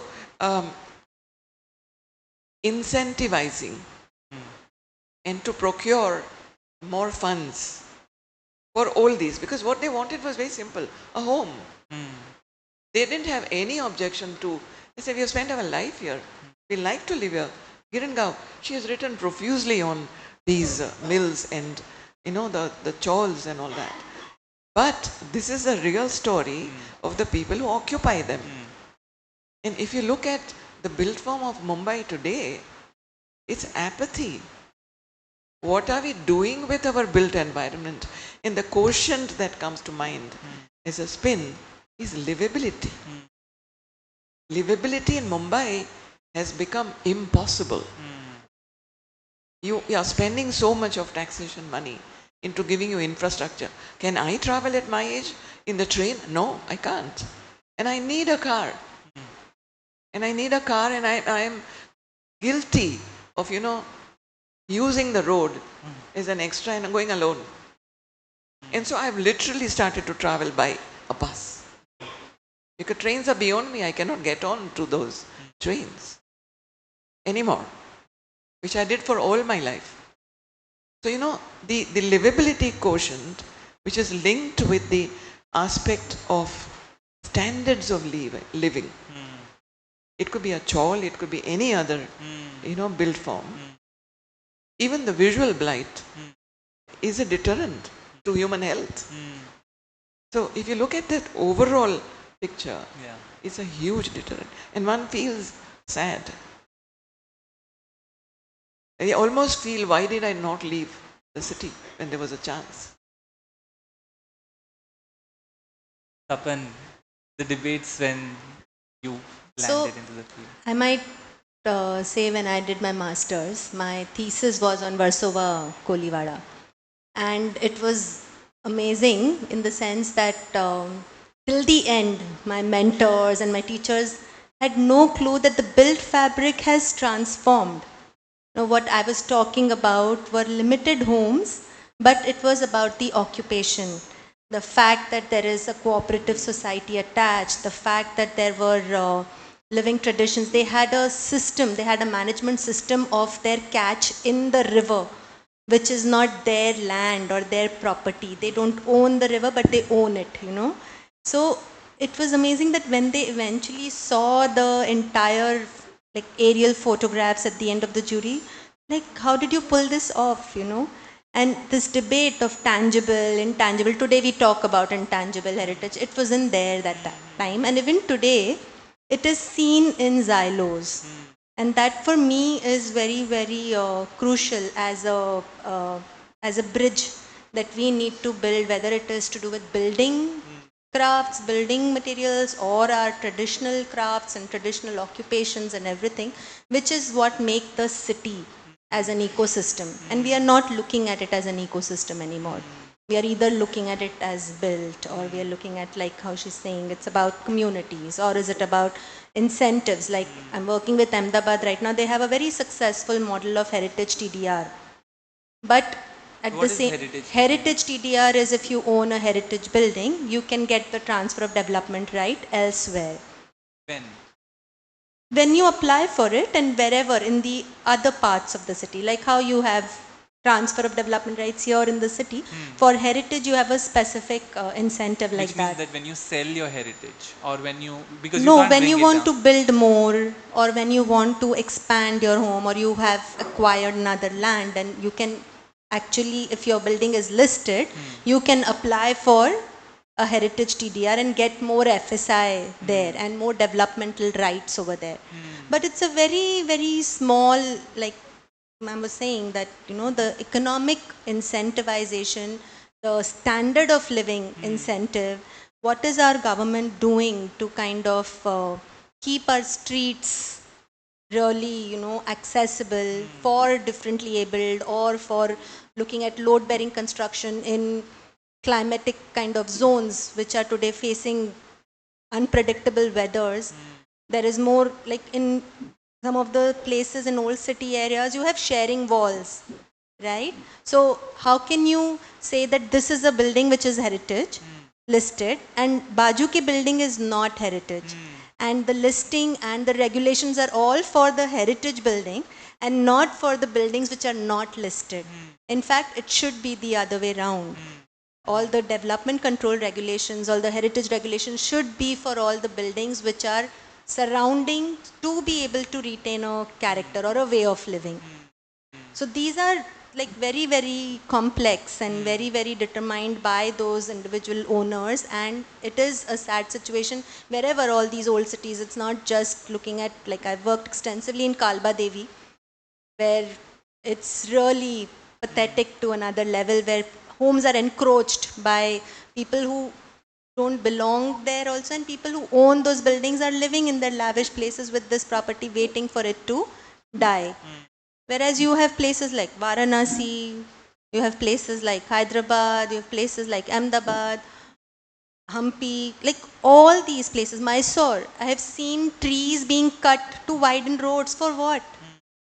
So it's a mindset, it's an attitude which we are unable to kind of change and transform, and which also creates a lot of debate in what decision you take, right? Right. And I know, because I've had the opportunity of doing a little bit of walking with you in your sites, and I know the meticulous way in which you prepare reports and kind of push for certain things. Could you tell us the way in which you push for certain kinds of changes in the ways in which people think about what should be conserved and what not?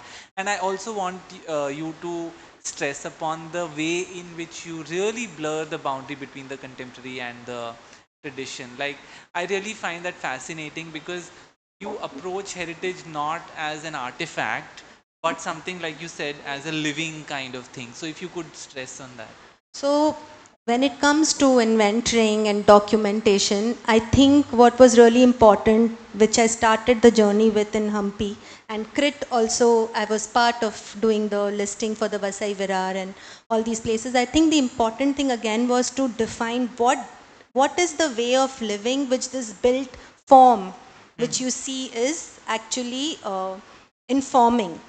So the otlas or the katta, like how it was called in Hampi, or the otla, like how it is called in Gujarat, or like the open spaces around trees. So they became more important to govern how the buildings or the houses sit around them, and not just the building alone. So you start documenting right from that point where you see the house and you see how it is entered. Is there an access? Is there a way that that front yard opens to the street? So there is a street interface, which is what you document and not really the form alone. And when you start doing that, you start seeing beyond the obvious. And that is what you then also incorporate into new design and new buildings. And when you design new, you are again thinking of that interface. How do you go from the inside, outside to the inside? What is the first thing that you see? Because all this was inbuilt in our traditional way of building, which we are losing. And that is as simple as that. If you just start observing more, documenting it in that process, you will start subconsciously actually applying it to whatever you do.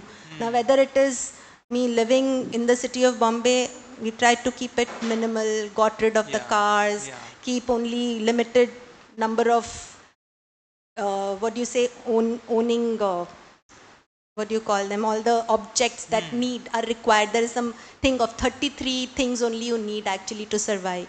So actually imbibing it in your way of living, and not just looking at it as, so architecture for me was never just about build or about form or about, it was about a way of thinking, and which really, I think, exploded when I did masters under Nalini Thakur, because it opened so many different variations of it, that therefore even the way the window is, what is it looking, becomes part of the new architecture that you design.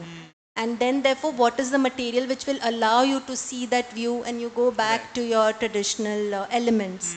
Whether it is the way you will manage heat, the long windows that we used to see traditionally, we have tried to incorporate those kind of elements into new architecture. And the fact that eventually, like I said, it all begins with people, and the people who are using the space, if they are even slightly sensitive, then you have to capitalize. You have to convince them that build less, build as much as required. So it's extremely difficult. It's extremely persistence, perseverance, passion, like thinking that you have 40 hours in a day. All those things you have to make part of your way of doing things. And then you suddenly realize that it's a green field actually, which you begin with thinking that something is already there and you're working with it. No, you're actually creating new ways of doing things by just bringing the old back. Whether it was the way we conserve water through step wells. So can we always think of water to be part of our design in a way that it is not stagnant, or it is part of reviving?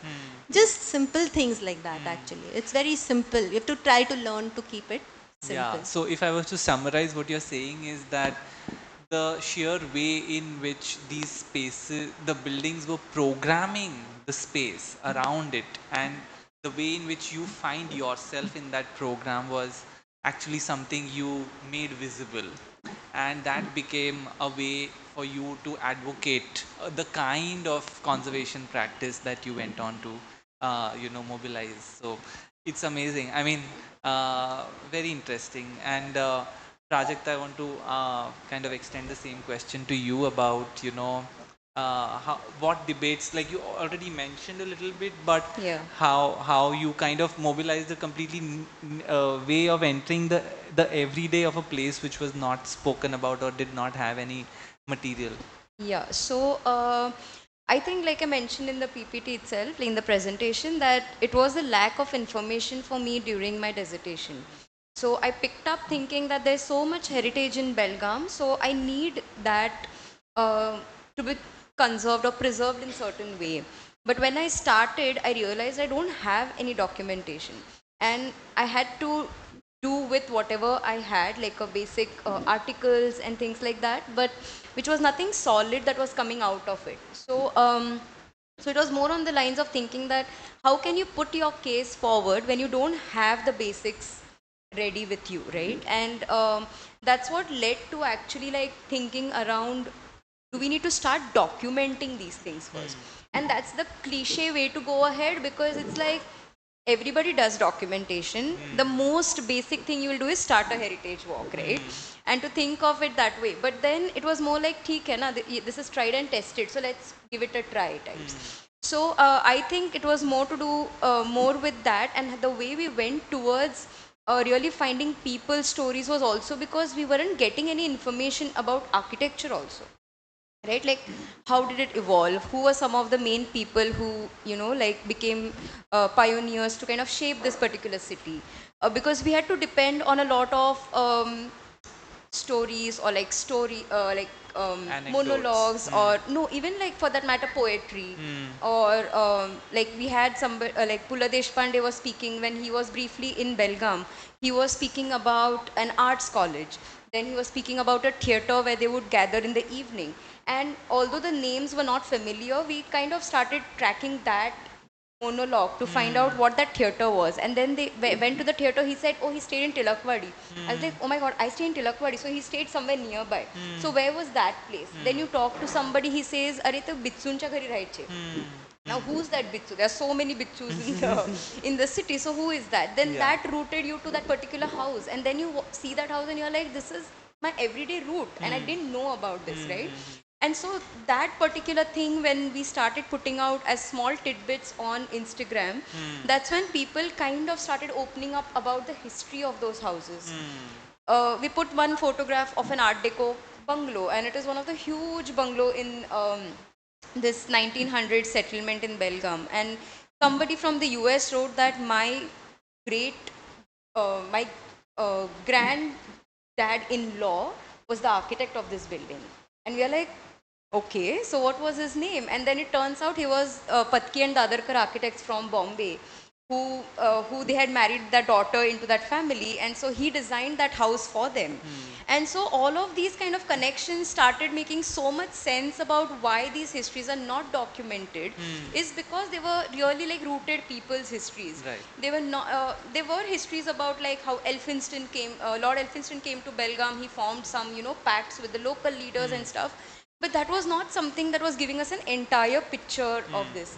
Whereas these smaller details and anecdotes and just photographs brought out so many linkages to the history of the city, that now we are on a mission to kind of map the evolution of the city, which is not in the gazetteer, but at the same time it is a part of how the city grew with the people. And I think that's how it kind of started slowly getting a little more interesting with every house that we kind of documented, every little element, because like again in the same house, it was the first time terrazzo was experimented in the city. And that machine was then given to their another daughter who stayed in Kolhapur. Then they started preparing terrazzo tiles for that region called Tara tiles in the 1940s. And that's how all these really like smaller details and smaller historical things started cropping up, and we kind of started enjoying doing that. But again, like they said, it's very hard and tiring because you're just in that loop of documenting, right? And nothing is really like coming out of it. It's frustrating at some point. No, but I think what I find interesting is that you literally turned conservation upside down on its head, because what came as a top-down process of grading buildings which have been documented in history, here you are completely starting bottom up to look for stories and literally stitch them and kind of almost reinvent a tradition. You know, so I think that is a very interesting way in which you mobilize history making and history itself in the kind of creation of a practice of conservation.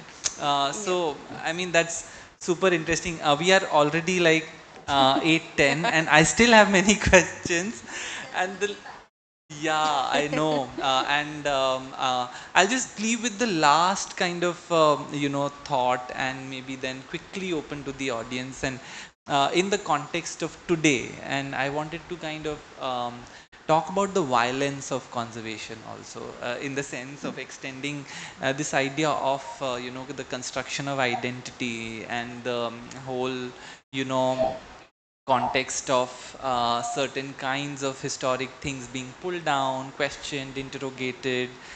And in that context, what kind of identities do we construct, and what does it do to our conservation practice?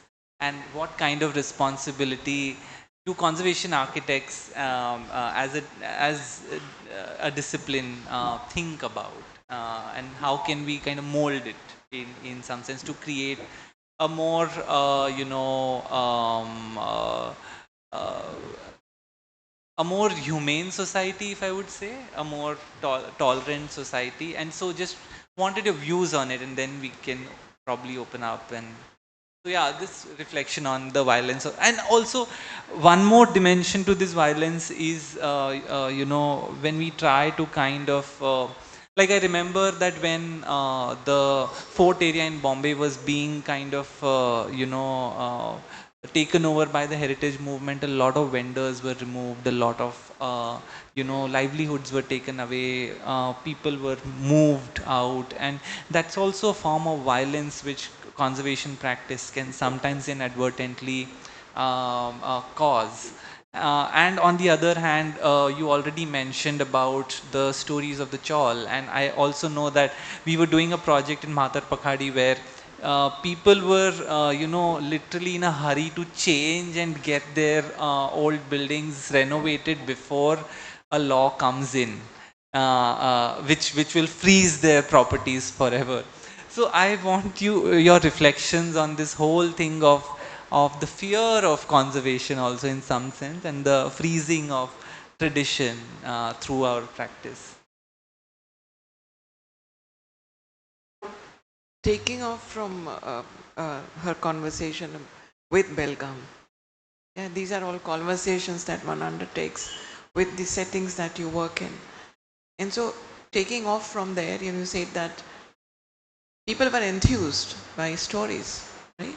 And in my session I said, and I don't know how it went through, but human being is linked with stories from within. Being human links you to your ancestry. You don't want to let go. Like when I started my journey as teaching in Rizvi, having just come back from US, from UK and all that, and students would retaliate because they had no background. So 2-3 things. Knowledge, accepting the knowledge, not linking it with hard cash. I remember urban design studies, there have been many instances when many writers have said that, whose land is it anyway? These are titles by urban designers saying, where does development begin? When you have a sense of ownership and it just lies there in the land. Land is not yours, it never was. And so accruing monetary value instead of heritage value, if that can be, siphoned off through policy. So the policy is there. I am happy with somebody else's building being restored. Very happy. You come to me in my heritage building and you go off. That is the crux of violence. Right? Because the mechanisms that have been involved in assigning it a certain monetary value, and that is where the whole thing kicks off. So all the precincts in Mumbai, Matar Pakdi, she has worked extensively, Kotachiwadi. I've taken several electives on many of these colleges to make them understand. So for me, I think that when there was no knowledge system, even amongst architects. I am a part of that. I've suffered. And if we transfer it to them, and if it becomes a collective,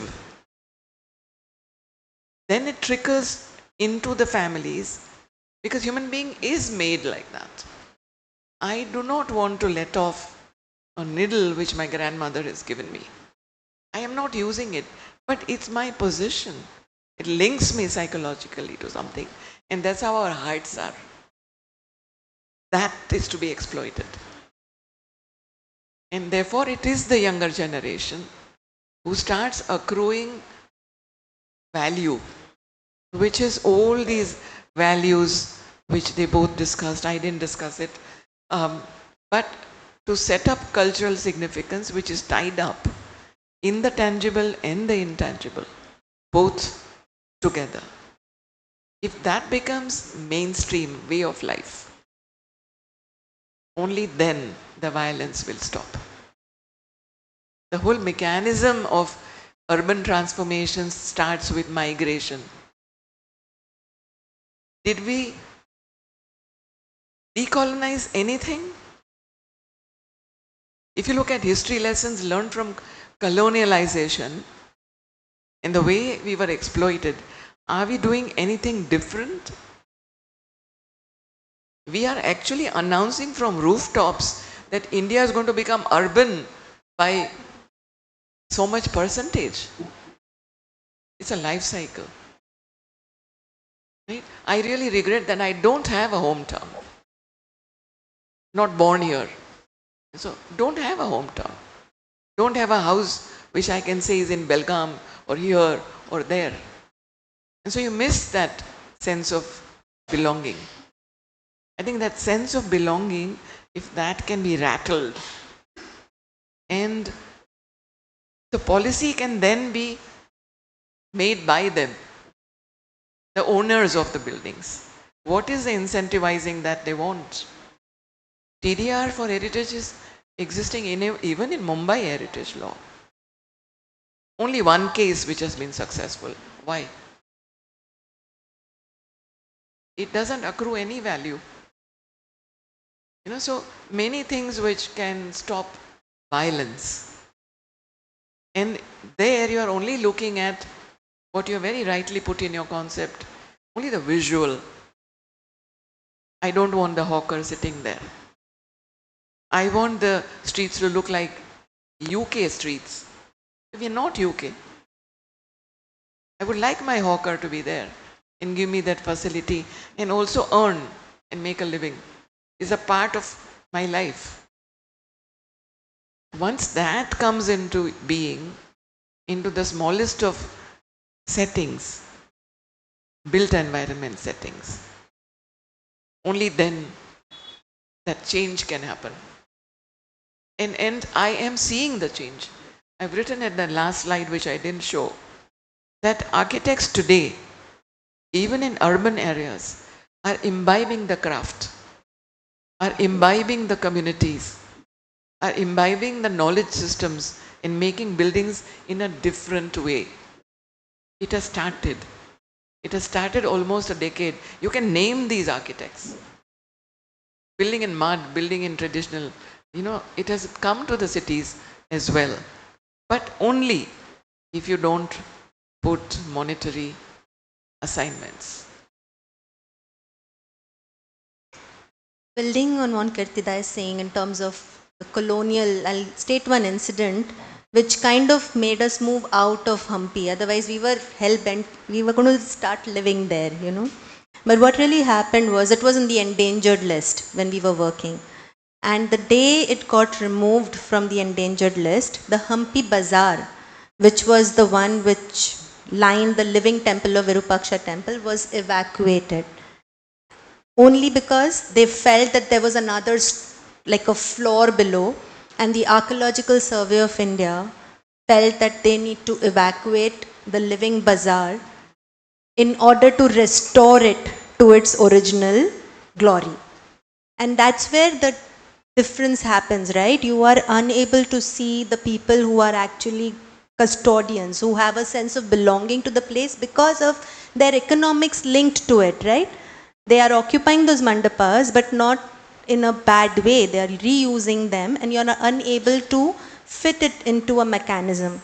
Or it were the fields where farmers would find like really ancient sculptures, and their fields would be acquired as land just because a kind of old artifact was found there.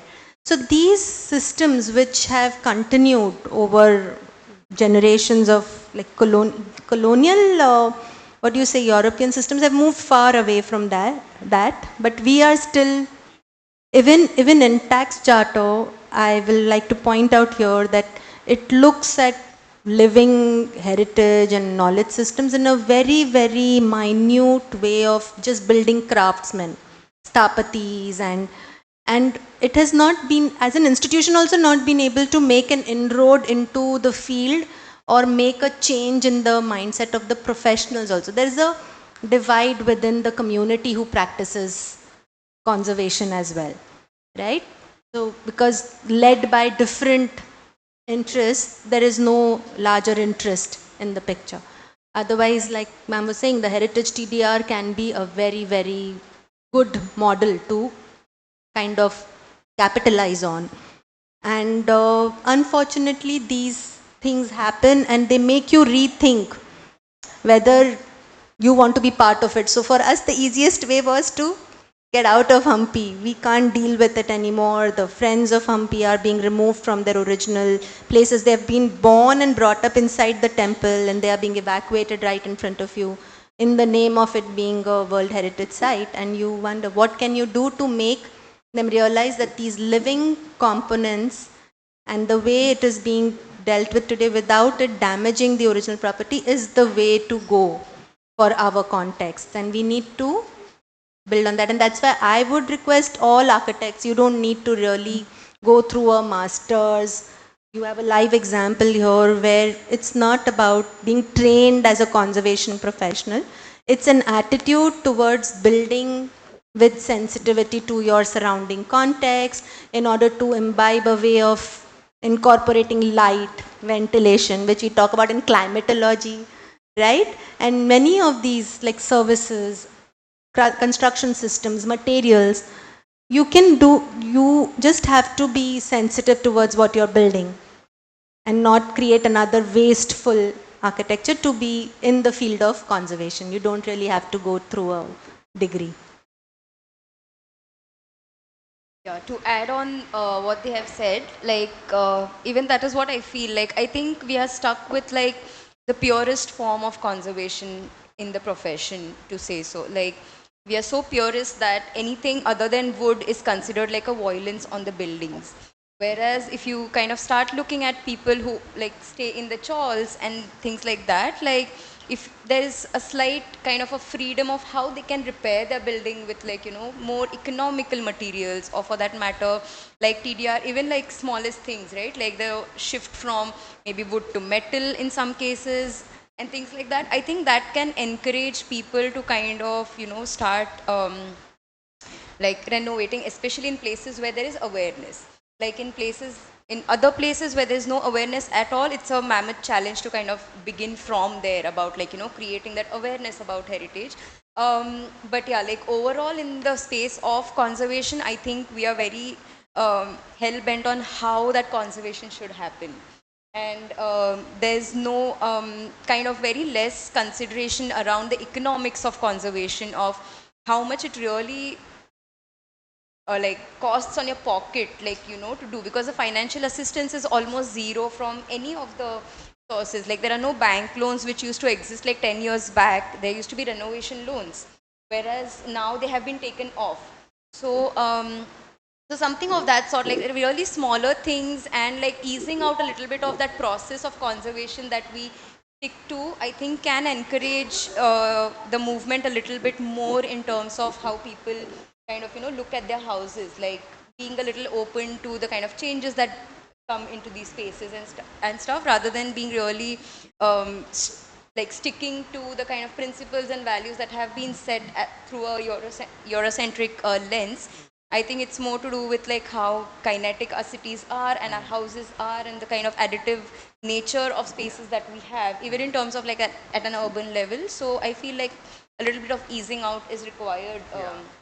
Because the minute you use steel, you're criticized as being a bad conservation architect. And that does happen in towns like Belgaum. Like if you execute a project where mud has been replaced with a cement plaster, without a second thought of how logistically difficult it would have been to bring that mud plaster back into practice, becomes really hard. And I think then that kind of discourages a lot of things. Like I understand the reason why we go for like to like materials, but it's also a challenge in today's time to kind of stick with those kind of principles and values in the practice. So yeah, I think there has to be a coming in between of all of this to kind of be a little more easy on people. Thank you, thank you. I think I need to work on this essay with all three of you, and we should kind of because you've already expanded my original question of this violence. There are so many forms of it which you are opening up, which is very interesting for me. And I would quickly open it to the audience if there are any questions, thoughts, comments that you want to ask the three panelists. No, all three of them are in Bombay now. So, anything? I think, yeah, everyone is very tired.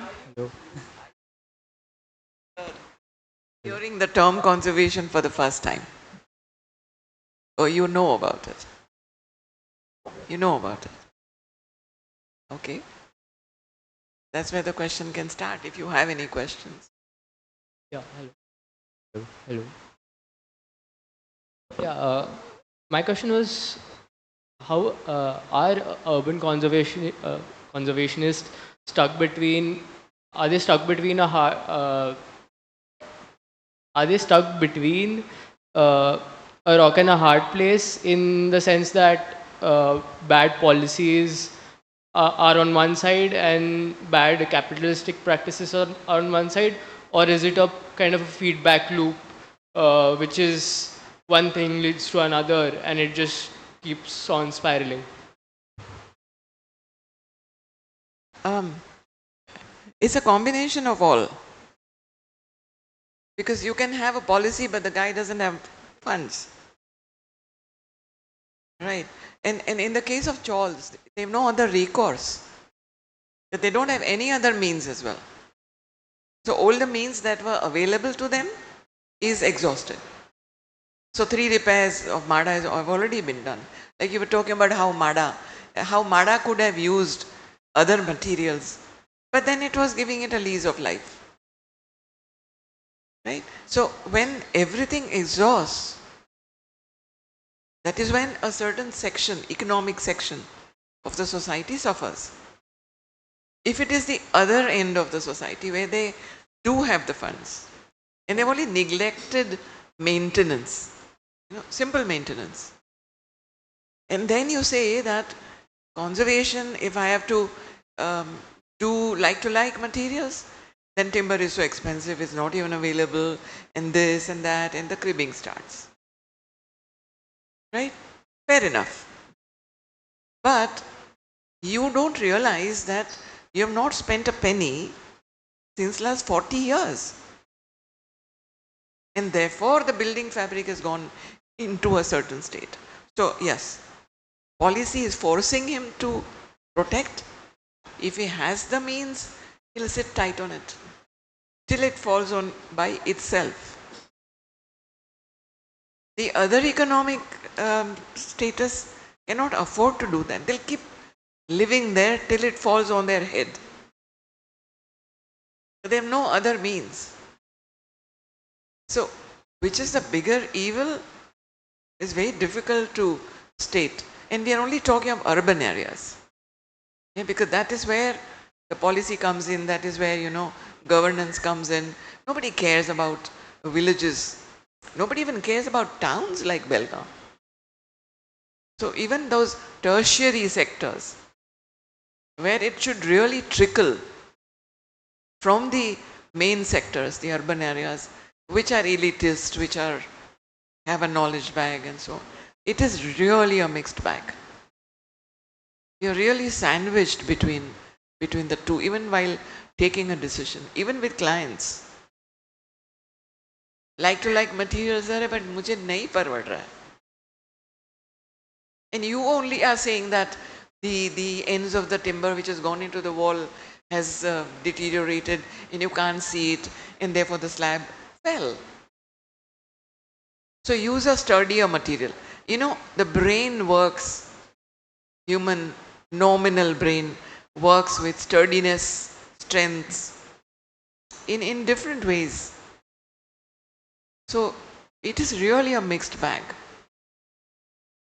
So in the urban areas, my experience has been all my clients are moneyed, or they are seeing money at the other end, and they have the wherewithals of standing by with the money. Look at the case of Zara. Look at the case of Anita Dongre. You know, look at West Side. The potential to sit on the money till it accrues. If you keep your eyes and ears open, and if the user is honest, like Zara was, he gave in the papers that if I do this, this is my cost, this is how much I spent, because he was dealing with white only, surprisingly. And he said, this is the amount I spent, and this is what I'm going to accrue if I give it on lease. And he makes the entire recovery in 1 year. But basically, he had the power to stay with it and not do anything. Many other means, of course, doesn't come up in the papers. But very cruel means, as you are saying, violence. 150 tenants vacated. Not easy, and they were all highly placed. So you need that power. But he knows at the end of the day, he's a finance guy, he knows that I'm going to make that money again. I have the holding power. One of the ways of protection. And all the buildings are like that.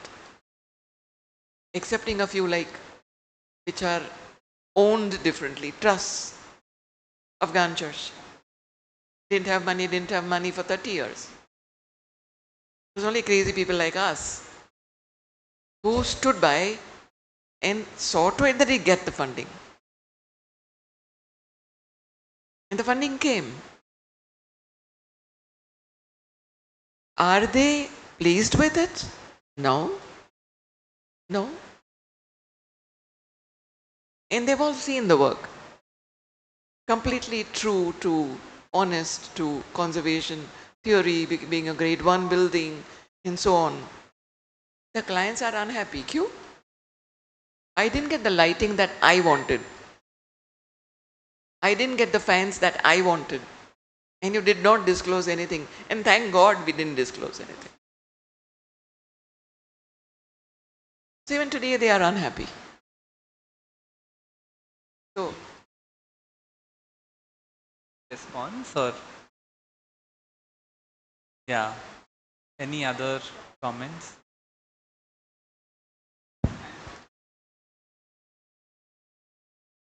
So yeah, one thing that I noticed across the entire discussion that we had was that all three of you have worked in conservation on three very different levels, on three very different scales. I think it is better to put it like that, where you worked with when you entered in the field with liberalization coming in and stuff like that.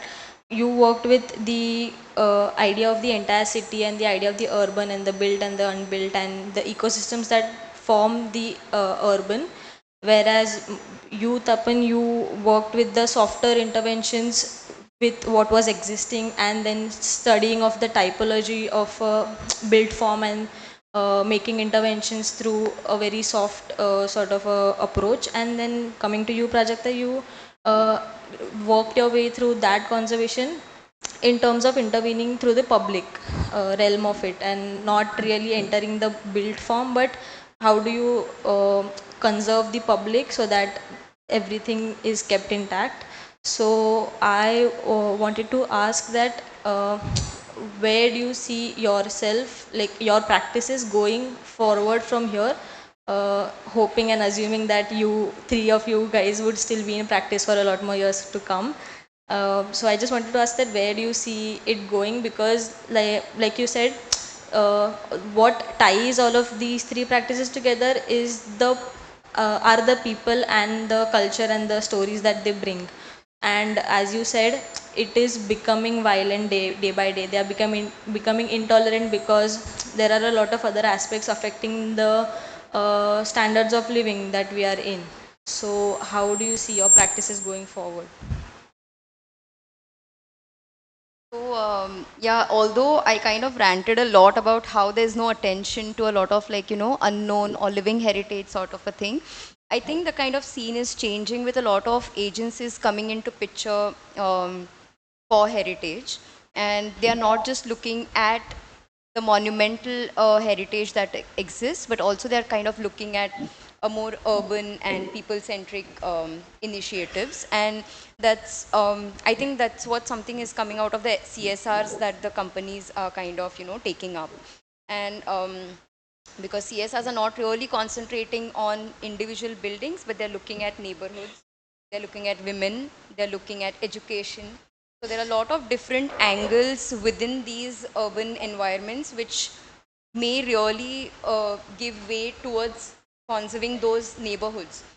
Because when you start like educating people about something, or like you get women into conversations about how they want their homes to be, or how they can grow within their homes, within the spaces that they inhabit, I think a lot of change starts from there. And multiple NGOs and foundations have been like, they have started to work in that space is my thinking, and the kind of reading that I've been doing recently to see how these unbuilt spaces can become points of acceleration in the field of conservation. So yeah, I intend to stay in the field for for a long time based on the kind of work that is happening right now in conservation. But yeah, so I see a positive, I see a hope in this direction where we are actually moving away from the monument-centric style, although after 30 years, there's actually action on things, because people like Kirtida ma'am and all have put efforts into like bringing that slowly into the conversation. I think now it is actually taking up that particular documentation that has happened for so long. So yeah, I kind of see that thing shaping up in the coming times. So, yeah, nothing is lost as of yet. We might all sound very, like, not negative, but going in different directions and it being terribly hard and extreme and whatever. But I think the hope is with this current generation, and if you move out of this idea of looking at old and new in two separate zones and thinking of it together, I think there is no end. It's infinite. The kind of work, like I was telling Kirtida, I don't normally talk much about my work, and just constantly loaded with work, looking at, say, even Varanasi today, we are looking at a physical plus digital interface for people who are living in the city to tackle the pressure of the pilgrims who are visiting the city in lakhs and lakhs on a daily basis, to the effect that they sleep in the streets outside people's homes, and they cannot even move out of their homes. Almost on a daily basis, it has not stopped, even after the Kumbh. So there is a need. What we are trying to say here, that there is an urgent kind of a need to kind of position the idea of architecture, the idea of form, community, engagement, stakeholders, incentives, to be able to create future generations which hope, we may not be there to see that shift and trend, but what we are trying to do is creating the foundation for it from our end. And That's where I see it continuing, creating that foundation constantly through academia or practice. Oh, I'm just waiting to transfer my load. Give it to your generation. And truly speaking, I need to hand over before I finally retire. That hand over is the phase that I am in, so that I can retire and do something like talking to you instead of getting into hardcore conservation. But I like the point that she has raised. Um, policy at fiscal level. If policy at fiscal level can be generated, it can be brought into a new regime which is coming up through CSR. And it was a very nice idea, and that could be one of the liberalization ideas. The government is benefiting, of course. That is why it brought it. The government is always thinking of how can we make money out of their money. And so the CSR is the weapon. But for people like us, we have many NGOs which have come up. All the different companies like Tata and this and that is coming up. There's a lot of ecological restoration happening through CSR. And so I think the future for conservation is bright, and it should become eventually mainstream as a way of living. And so the onus is on architectural education. Architectural education, even today, does not gear itself to design in a different way. It always teaches you through the 5 years to greenfield. Greenfield is not a problem. The problem is where is it located?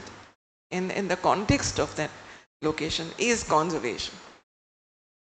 You become a little more. I think it will stay with this generation. Thank you, Kitla. Niket, can you please speak in the mic? No, we are recording. No, it was an interesting vantage point from here because for me, I think seeing this, it's not three approaches or three ways of practicing. It's like a Mobius strip. I'm seeing people, I'm seeing products, I'm seeing projects, policies. I think this is the entire, everybody's career is going to have to go through this at some point of the time. I think it was so nice that everyone is at a different stage. Yeah. At the same similar thing, these 4 quadrants rather, like that. I think it's very interesting that this panel is actually a continuous story. It's not 3 stories in a way. That's a very lovely observation, Aniket, and thank you so much. And I think, people have to go back home. So I'll just kind of say that amongst all the panels we have had so far, I think conservation practice seems to be the most self-reflexive kind of form of architectural practice, because I think it somehow brings you face to face with history. History of your own or the community that you are interested in working with. So it is a wonderful kind of panel. Thank you so much for sharing and opening so many things, and thank you all for waiting back. Our last panel for this semester will be next Friday. It will be on the urban turn or the urbanistic impulse in architectural practice. So please do join, and then we'll close the first part of this series. So thank you so much.